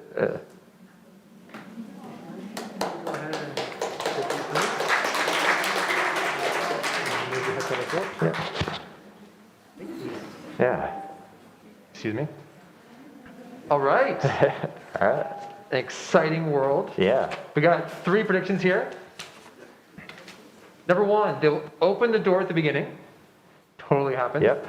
They will turn off the lights. Yep. They will pick up the phone when the phone rings. Sound about right? Yep. All right. So those are the predictions. Let's talk about what you did in this world, though.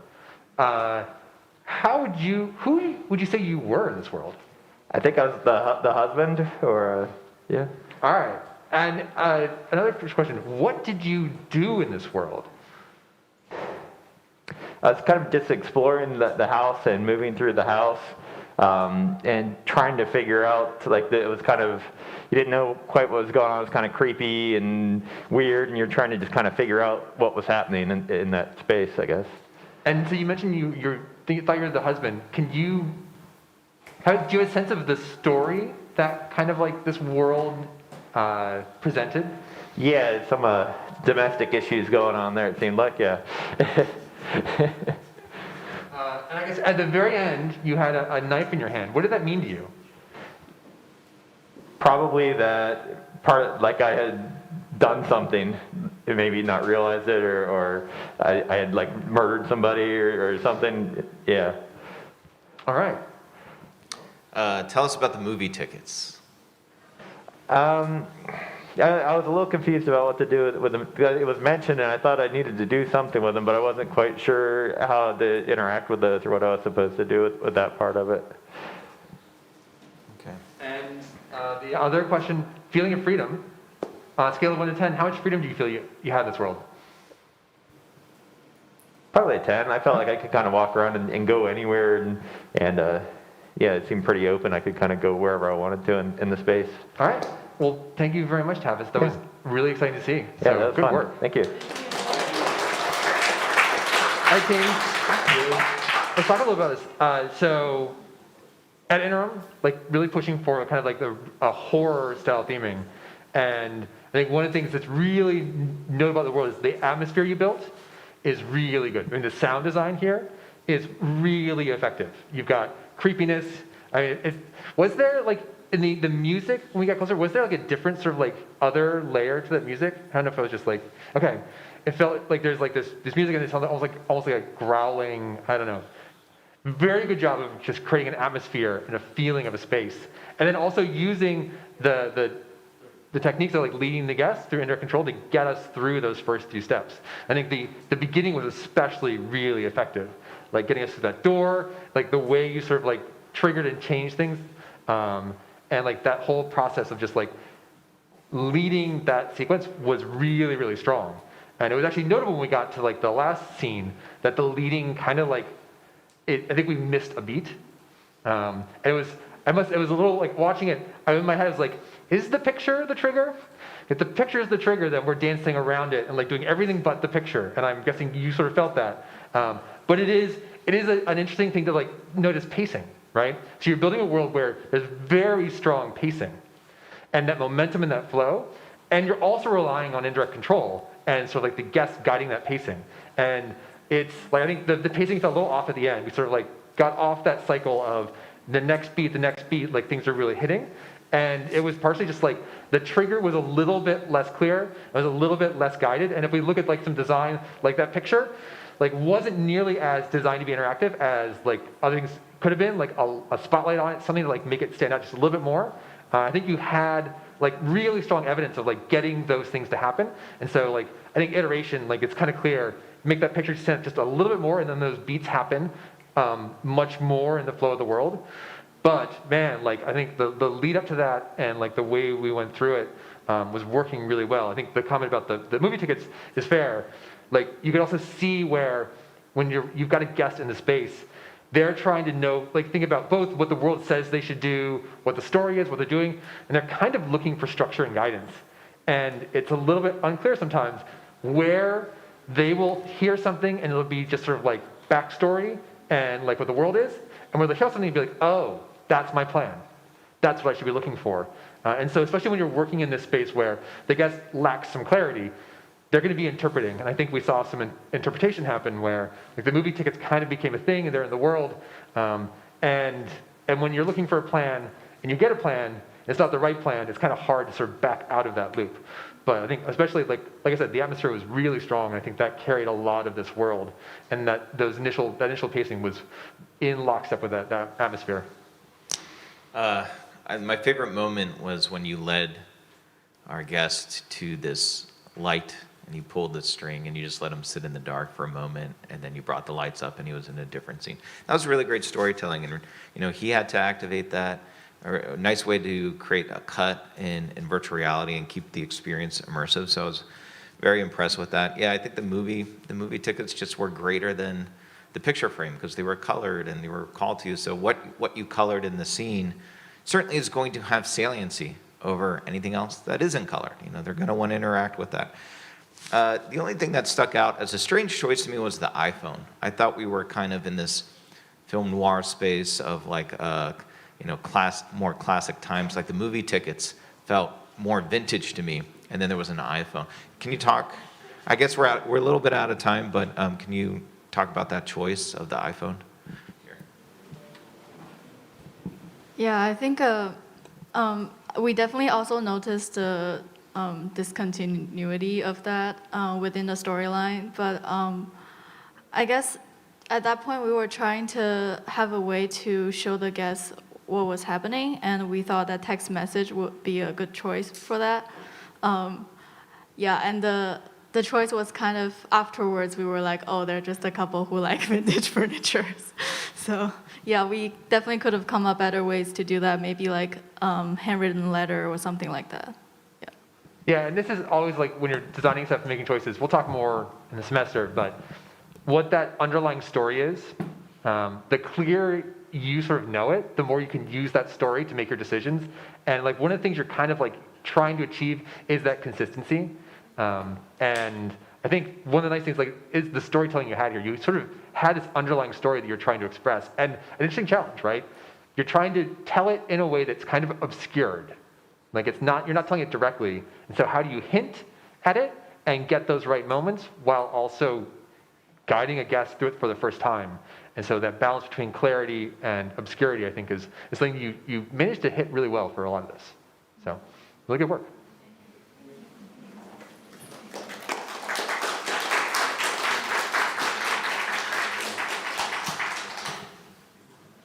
All right, next up we have Team 30. Please come on up.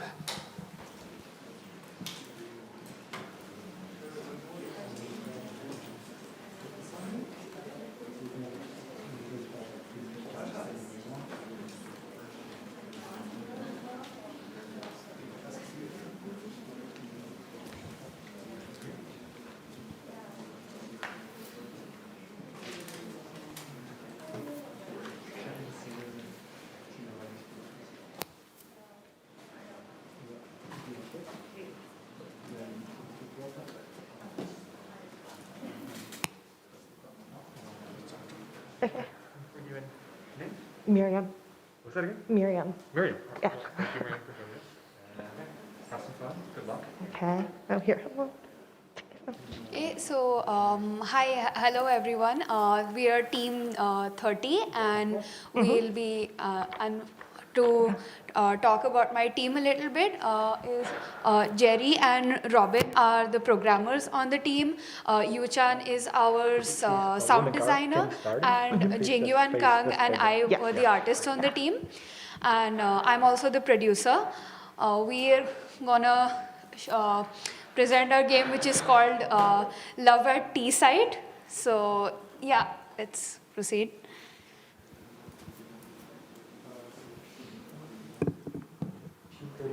Bottom left. Okay. Go. Okay.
I'm very bad at grabbing these, I'm sorry. Is there any advice on grabbing them here?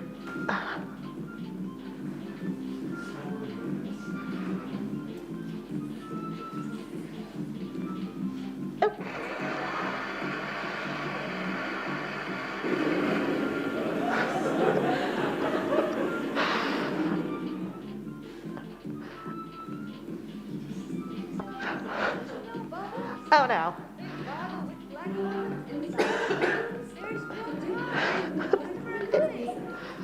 The big bottle.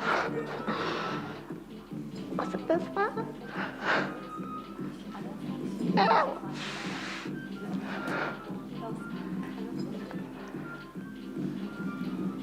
Go. Go. Wait, why did you let bubble? Oh no. Ah. Okay. All right. Do we have to start all the way over? Go in.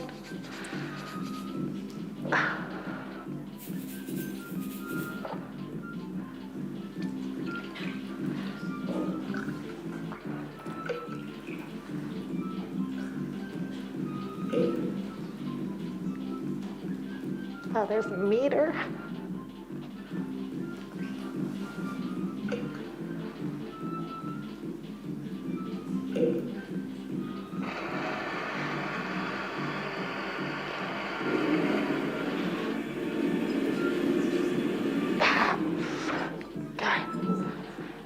Do it.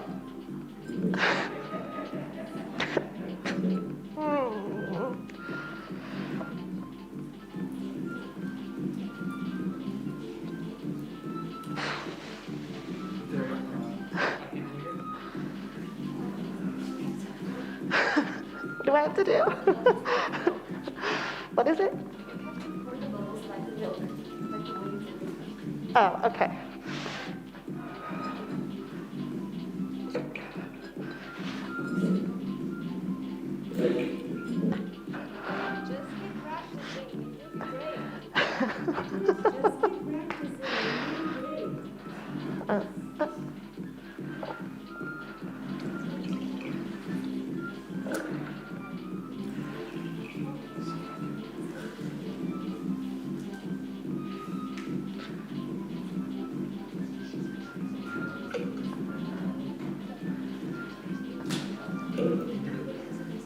Oh, that's nothing.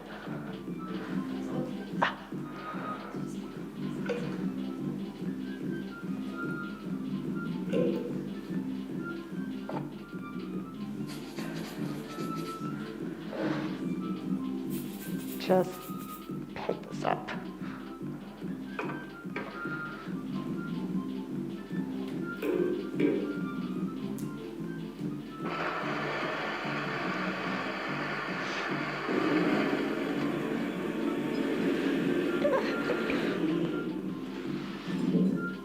Ah, okay.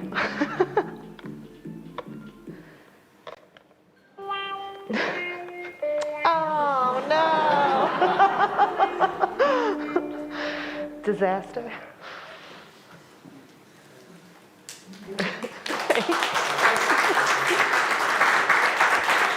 Thank you so much, Miriam. We got 3 elaborate predictions. Ready for this? So, prediction number 1. The player will try to put the boba directly in the blender. Sounds like a prediction born of playtesting. Is that true? All right, and the boba, I believe, is the little container of the bubbles. Yeah. Then the voiceover from the manager will play, and the player will learn that the boba is not supposed to go Sorry. into the blender jug. That was advice given to me. So I think we had the extra little hint about the boba, about the pouring. Was something that added. Prediction 2, the guest will attempt to operate the blender without placing the glass on the pad next to the spout first. The associated sound effect will play along with the manager's voiceover, which will guide the guest to place the glass correctly. I'm trying to remember, did you try to use the blender without a glass in the place? I feel like I did a lot of things I can't remember. I'm not sure if I did. I think I put the glass there, but I don't know. But I really love the idea that you built in, you have predictions about actually the guests trying things and not succeeding, and then you had designs for how to get them to the right thing. And the last one, the guest will place the completed drink on the serve pad near the customer, which you serve the drink successfully. So I guess a little bit about the world. Who were you? What were you doing? Oh, I'm sorry, I messed this all up. I think that I was the shop person. Oh, sorry, thanks. The shop person for the tea house. Is that fair? All right, so the shop person. And what were you doing? I was trying to make a drink based on, they told me, I think just make a tasty drink with bubbles. All right, and how did you know what kind of drinks to make? I didn't, I just threw a bunch of things in there. Tried to pick things up. And team, there is something on the table here. Do you want to sort of explain the tablet? Yeah, so that we actually made 5 recipes for the guests, and then so that you can swipe to Okay. the order on the screen. Yeah, that's the intention. Oh yes, I did not look at that, I'm sorry. Did you know that there were specific drinks you were trying to make? No, but also it was very hard for me to see where some of the things were. So I'm not sure if I was wearing it incorrectly. So I did not know that, but then towards the end I saw the little meter bar and I realized then that I was probably supposed to be doing something a little more than just throwing things into the blender. All right, and then on a scale of 1 to 10, feeling of freedom, how much freedom do you feel you had? Oh, well, I mean, yeah, I could do whatever I wanted, but I wasn't doing it well. But yes, I think I had a 10. No questions for me. Thank you so much. Thank you. All right. So I think one of the strongest things about what you guys built was thinking about how the guests might struggle and how to guide them back into that. You had a lot of nice little touches on the interface, when we drop things, they sort of snap back to where they should go. You definitely were trying to leverage a lot of interface. I think we might have had some alignment issues, but a lot of really, really strong thought into what does the guest need to do, how might they not do that, and then how do we sort of get the guest to know how to do that and connect it all together. So even though the recipes were missed, even though actually the goal of giving these drink orders was missed, the world was still really successful. It's still about just sort of making drinks. And I think it's a testament to you build a fantasy around making smoothies, and then there's a structure, a world that sort of drives that in terms of how to bring some more purpose to that. But the core of making smoothies was working really well. And I think it's the pouring and some of the interactions, the effect that it's grabbing. So you leverage a lot of strong intuition on the smoothie making and thought through how to get the guest to the right steps, even though it might not be obvious at times. And that gave you this really nice solid base where things were working really well. Yeah, I think the initial prompt of make your own drink to start probably was a little too unstructured. It probably set expectations of, well, I can kind of do anything, you could kind of add anything. And it didn't, I think the biggest piece of advice, it didn't really reveal the hierarchy of the ingredients that were to the left. Those kind of felt very open to interpretation of how I was supposed to use them. Now, it might have been more revealed on the iPad and we just didn't get to that interaction, but for example, I had a hard time interpreting the boba. I thought those were maybe tea bags in that glass container.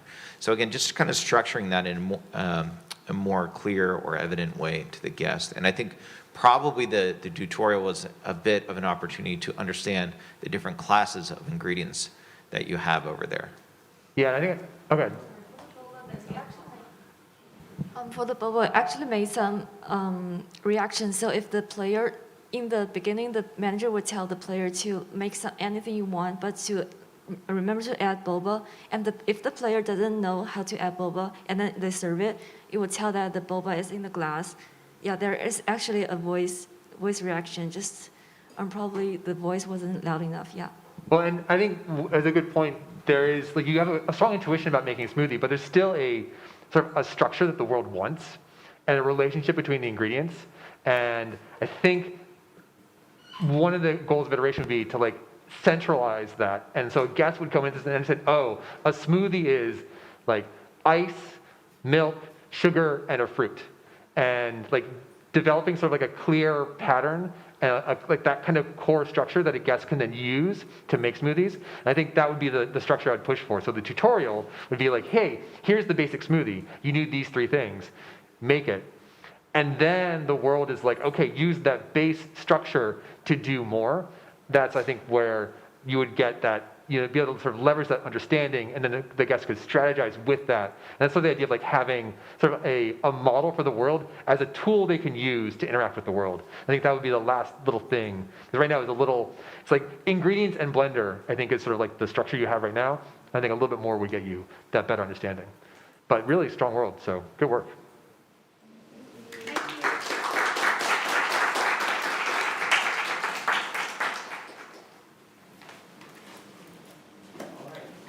Hello. All right, next up is Team 20. Team 20, please come up. Thank you.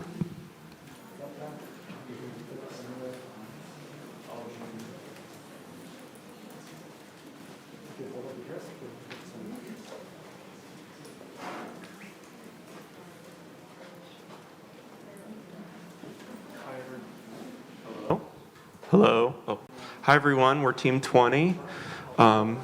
This is Xiao and Shirley, our artists, and Evans and Caitlin, our programmer. I am the sound designer and producer. Chelsea. Thank you, Chelsea, for joining us. Good luck. Have some fun. Thank you. See how many games.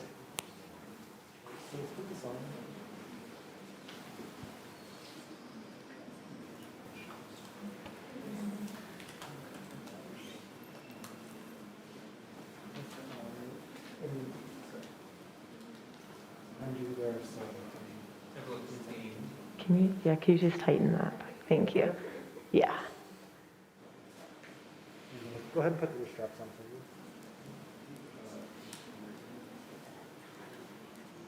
Other side. Go.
Do I just use these ones, or am I supposed to use something else?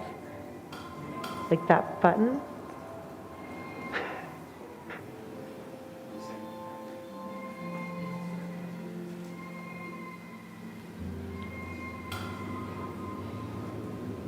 Oh, it's blue.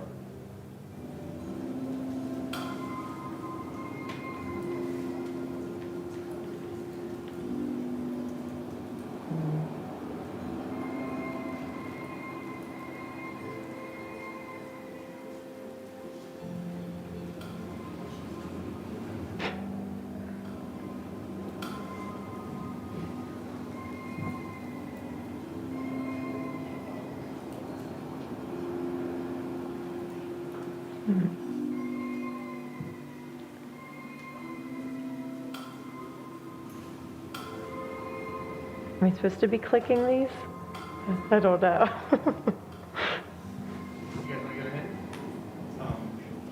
Yeah, you can say what to do. You can toss that. Oh, in the water. There's the blue one.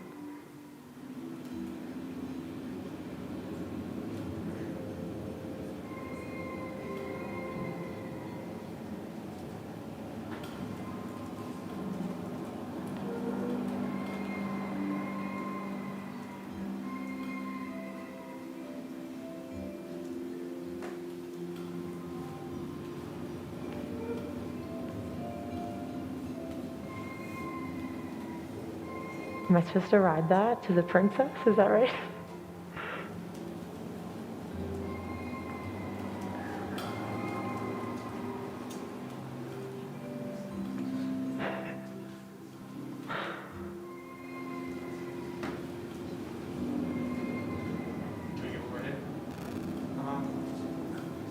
can toss it anything you would like, anything that doesn't have color.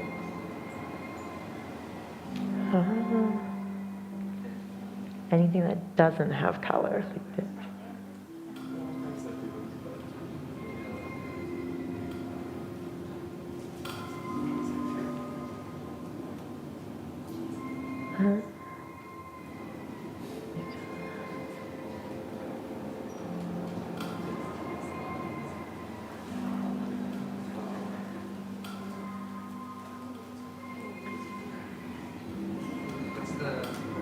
What's the goal?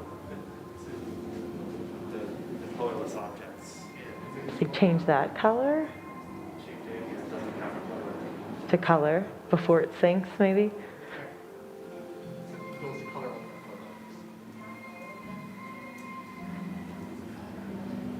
Oh, we missed.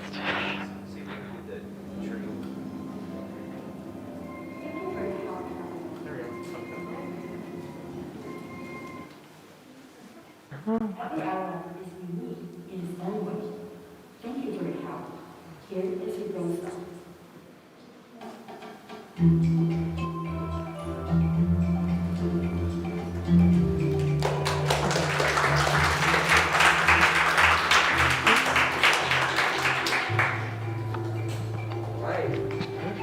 Yeah, sure. All right, we got a lovely star-themed envelope with some predictions. Let's get this out of here. Ooh, seeing a little card. So nice. All right, number one, the guest will grab a star on the island. Would you say you were grabbing stars? Yes. All right. The guest will throw a star to color an object. Eventually. I think we got there. I got there eventually. The guest will color the fire with the star multiple times. Do you recall the fire? Yes. Okay. Did you color it? I think so. I think it changed to color. Yeah. Number 4, the guest will aim for treetops and floating wood. I think the logs in the ocean seem to be something that was the target. Yeah. And then the guest will find and see the bird. I did see the birds, yeah, flying. She triggered the bird like before looking at it, but But you did see it, it does stay. All right, and talking about freedom, on a scale of 1 to 10, how much freedom do you feel you had in this world? Like an 8, maybe? An 8? All right, and so you have these stars and colors. How would you describe your role in this world? what were you trying to do? I thought I was supposed to get to who's the girl, the princess or something, did she say? Like get to her island or like color her island, I guess, ultimately. Okay. I didn't get that though until later. And so you had these stars. Can you describe how they worked, how the stars worked? I think when they collided with an object that didn't have color, it brought it to color. Yeah, was it clear what needed to be colored and what was already colored in the world? I didn't realize that at first. I saw the log, and then I don't know if that one was initially colored, but then I realized there was another one that wasn't colored, and then I understood that I needed to throw those to make things. Once you understood that, was it clear which objects still didn't have color and which ones did? Which one? Yeah. I just didn't know which one, like if there was an order I was supposed to go in. Right. Or Okay, if I was great. supposed to, if that mattered. All right, well, thank you so much. You're welcome. Wonderful guys. Thank you. Nice job. Right. Well, to think of this world, I mean, I think one of the things you did really well is you gave a lot of freedom to the guest. Like this is very much a kind of like give a goal and a setup at the beginning and then let them sort of figure things out. The setup, I like that you actually gave the guest a role and a purpose. Like there's a, hey, help me bring color. It's interesting to sort of like see how this is interpreted. Like there's a really true thing in VR, which is you can basically tell the guest a lot of things, but they'll probably only remember one, and they'll still probably get that one wrong. And like the island, I think it's a really notable thing. It's like, oh, help me set the color on the island. But where that island is and how we get there is like an open, unanswered question. And so is it like we have to go to the island and get there? And I think that's sort of one of the challenges this world had. It seemed like the beginning was some things happened quickly with the island. And the order of state change for this, of like where we are and how things work, happened like kind of in a moment where it was like hard to process and hard to really get the way things work. And so we're kind of now in the middle of things have changed, sometimes something haven't changed. And I think that would be one thing I would look at on iterations, like how do you slow this down so you can sort of answer these questions for the guest and get them to know what they should do. Because once we sort of get it, I think a lot of it works really well. I love like just sort of the feel of this, like the stars and the colors. I think the shift to making the colors, the stars change the color of things no matter what, and not making it rigid helped a lot. Because all of a sudden, like we do have the time to like learn that, oh yeah, I throw that into the ocean and I can see that it changed color. And I think that's sort of like the big thing about this world is seeing that change is like central to like understanding what's going on. And that idea of like, how do I know what changed means you have to sort of like understand initial state, the action that did something, and then the change. And when we saw that, when you got that, things started to click really well. But sort of getting that to be noticeable is a thing that's kind of hard to do. And this is sort of like a lesson just in guest attention. Like, how do you get them into a place where they're ready? They sort of know certain things and they're ready for that extra little piece of information, then they can use it. And I think it's a little bit of like slowing things down. But like I said, once we sort of got those little pieces in, it works really well. And I think its simplicity serves it really well in terms of like, you can sort of explore and try and make things happen. And like giving the guests that much freedom to learn them on their own, I think was a really strong move. Just a little bit of like giving them a bit more time to learn sort of in the right sequence would have like make it a little better in iteration. Yeah, I think I would have liked to see you control that a bit more to start. Right when we load into the world, it's wide open, and I respect that it is a wide open world, that you can color everything, but it doesn't give us an opportunity to learn the rules of the world. I think you were thinking the fire would really draw her attention, and it probably did, but it was interesting how quickly that moment went by. And so my advice to you would be to consider lighting as a way to control and draw in the guest at first, and then open up the world once we learn the rules of it. Then you open the door, and then we can kind of interact with more freedom. Yeah, the fire was for a lot of our playtesters a focal point, and it was something that we noticed over and over again. I'm testing colors on this, and I'm learning from this fire that it will change. So that's why, yeah. And this is one of the big challenges in playtesting and sort of iterating these things is starting to see what the guest understands about the world, and then starting to see how you control that. And this is like, you know, sort of seeing this in worlds, like there's like sometimes just little things that shift player perception. And like, is it that the guest starts facing the fire in the first place? Like, what are the little pieces that got someone to know something? And that balance of watching and observing and using sort of the guest testing to like say, oh, this is what's happening, and then using design to say, this is what we want to have happen, is really delicate. And yeah, actually, it feels like I love about your predictions is you clearly tested this and watched it, and it sort of shows in the details and what you did. I think it's just like that pacing, I think, giving more space for guests, basically kind of catering to the guests who are going to like miss some things is where like that extra iteration probably mostly shows up. But really good work, guys.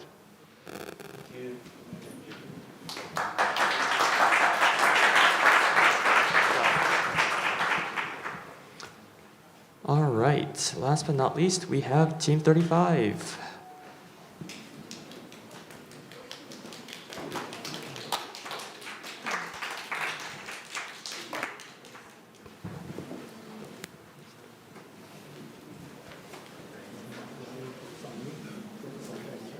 Hello, we're Team 35. My name is Hagen. I'm one of the artists along with Terry. Talu and Jimmy are our programmers, and Sharon is our producer and sound designer.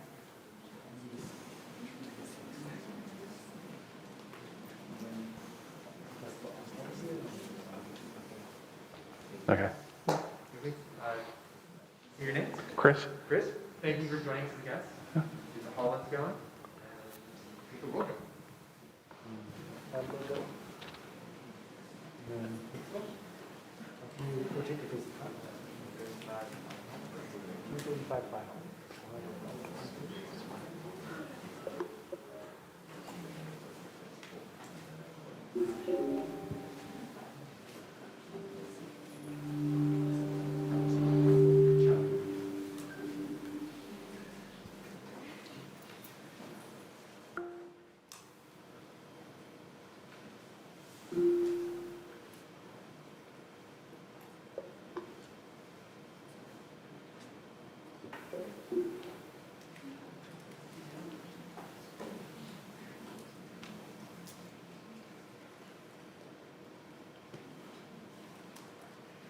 I can't believe you forgot our anniversary. I have a lot of work to do. You know this. It is not an excuse. Unbelievable. It is not Get out. Fine, I'll make it up to you. Fine, I'll make it up to you.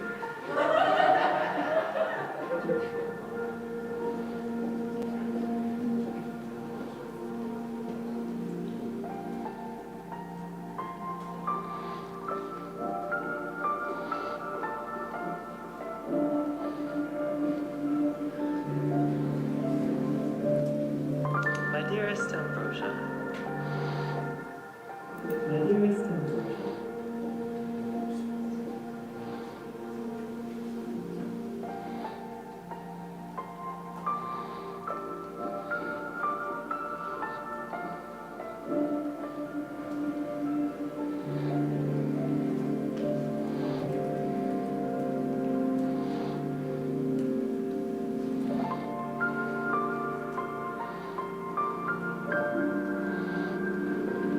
Oh, this is a rose.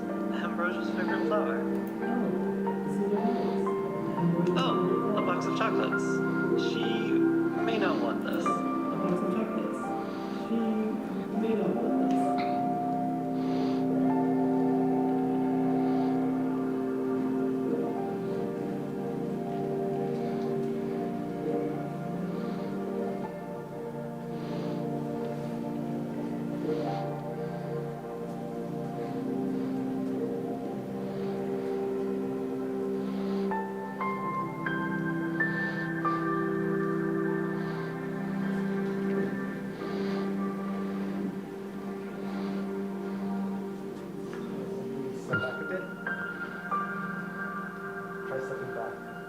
Do what?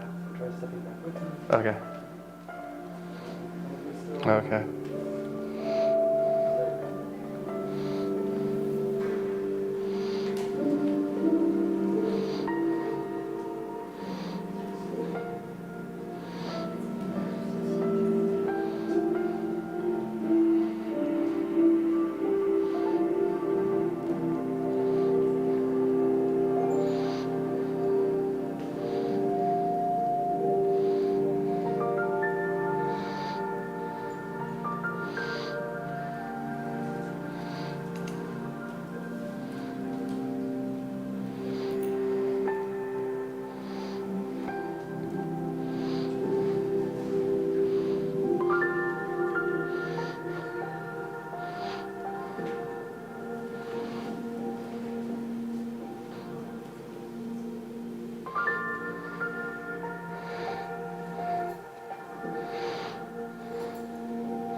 Why do you leave me alone? Why do you leave me alone?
I think I broke it.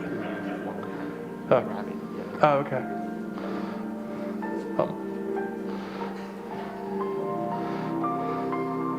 I'm not seeing it though.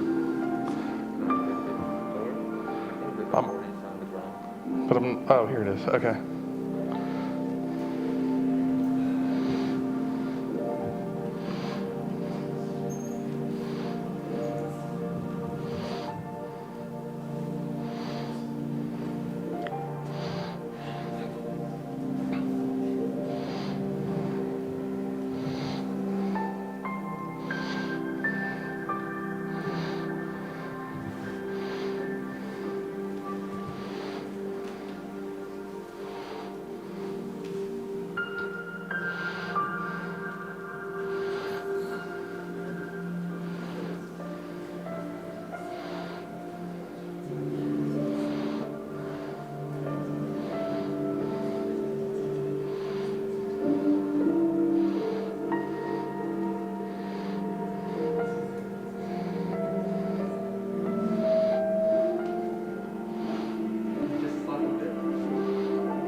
Okay. Just make this a little bit faster.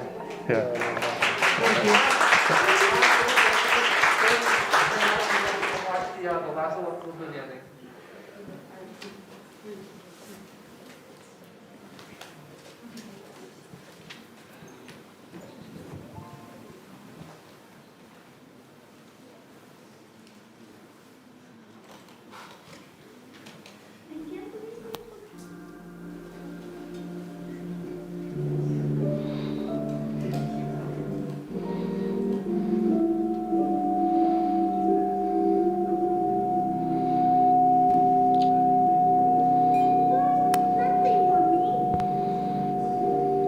So when you touch the princess, there will be 3 items to collect. And if you choose the right one, there's a happy ending.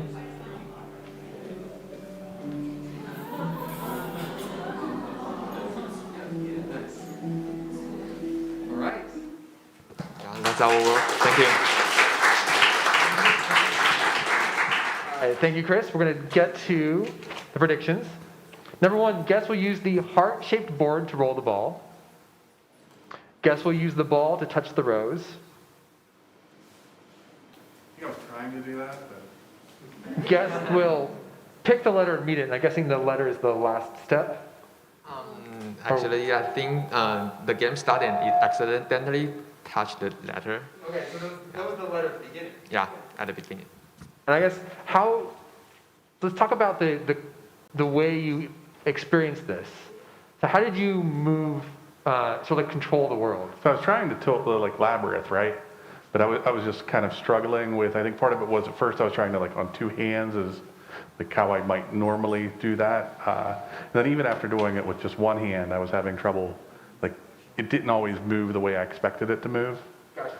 I sort of asked that because the last prediction was the guests will complain about the difficulty of tilting.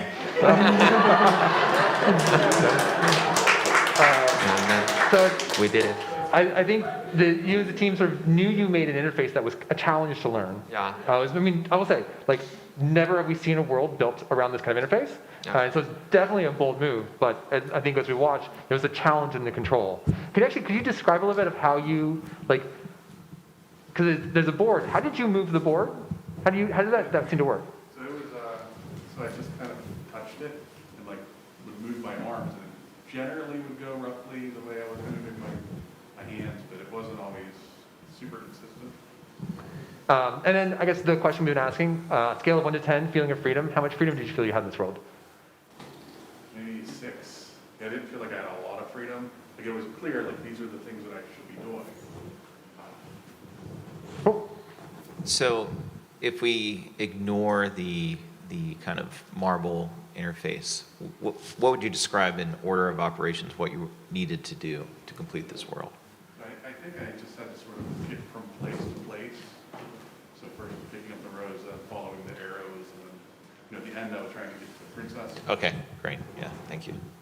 And I guess, can you sort of describe the story? Like what you... He forgot our anniversary and he was trying to make it up to her and All right. trying to find the things that she liked. Cool. Well, thank you so much for being our guest. Thank and you. your work, Chris. We'll talk, and team will talk really close.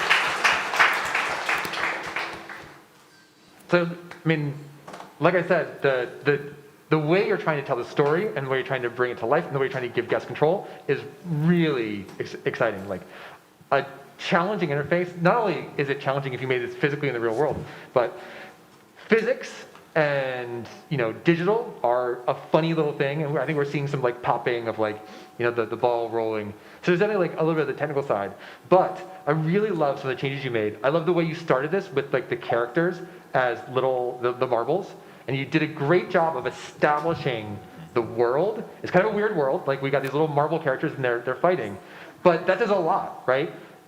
You sort of give us a closer look at them, you give them personality, and then you give us this world. It looked like the beginning, that initial marble tutorial, we kind of may have gone through that a little fast. Actually, we try to add a mechanism to prevent that the guest cannot grab the first board. So maybe after 1 minute time slot, we will skip the tutorial scene to the next scene. And it's clear like there's a challenge that, and I'll say it's unclear how long it would take to solve this, but just the interface of giving the guests like a really intuitive and strong feeling of control of this board, I think is a technical challenge. One thing that sort of watching, there's definitely still a lack of interface for this is where and how to hold it. And you can sort of watch, there's like trying to grab in different places. And I think there's this search, and every guest playing something is in this search for how does the world work? They're trying to figure out the rules of the world, the way they interact. And it's really clear that your goal is to tilt the board and sort of navigate the maze. But then there's this hidden question of like, okay, well, how does that really work? How do you do fine control? Can you, if you turn it upside down, what happens? So there's a lot of exploration. And I think that would be where I'd look at the iteration is how do you make that clear to the guest? Did you try handles or some other interface for this? I guess, and I'm sort of wondering in the playtesting, did you see different strategies for control? Yeah, yes and no. We have built the handle, but I think we don't have the time to really implement it. Yeah, and we think the second maze is more easy to grab. So we finally, at that we did not add the handles. Yeah, and I think that's, like I said, it's kind of a hard question to know about the scope. Like, how do you make an interface that's super intuitive? And I think just sort of recognize in the development of interactive things is you have a really lovely intuitive idea of like a physical board, but there's there's just some hidden challenges. Like, how do you get the physics to work so well that it works in every scenario that the guest puts it in? How do you make an interface that like just naturally someone works and grabs it and has the kind of control they want? Like I said, I really, really love the direction, the way you're trying to tell the story. I think you made a lot of smart choices in the game, the characterization, and I think the sort of the biggest barrier is just the interface and the technology being so perfect that it can work seamlessly in any situation would be the thing to try to figure out. Yeah, But and actually we have tried to use two hands to tilt the board, but it seems like in HoloLens it's more accurate, and we'll have more accuracy if you use one hand to do the tilting stuff. Yeah, that makes sense. I just wanted to call out some really good design choices in your storytelling and the synergy of your storytelling. Like the Marvel characters worked really well, but there's some kind of lovely moments where as you progress the story, I think the board becomes more and more decorated. Yeah. And the idea that you're interacting in kind of an intimate way with this board and Marvel set, and then that becomes kind of like the gift that you give to the princess, all works really well from a storytelling point of view. Thank you. yeah, so really, really great work, team. Good job. Thank you.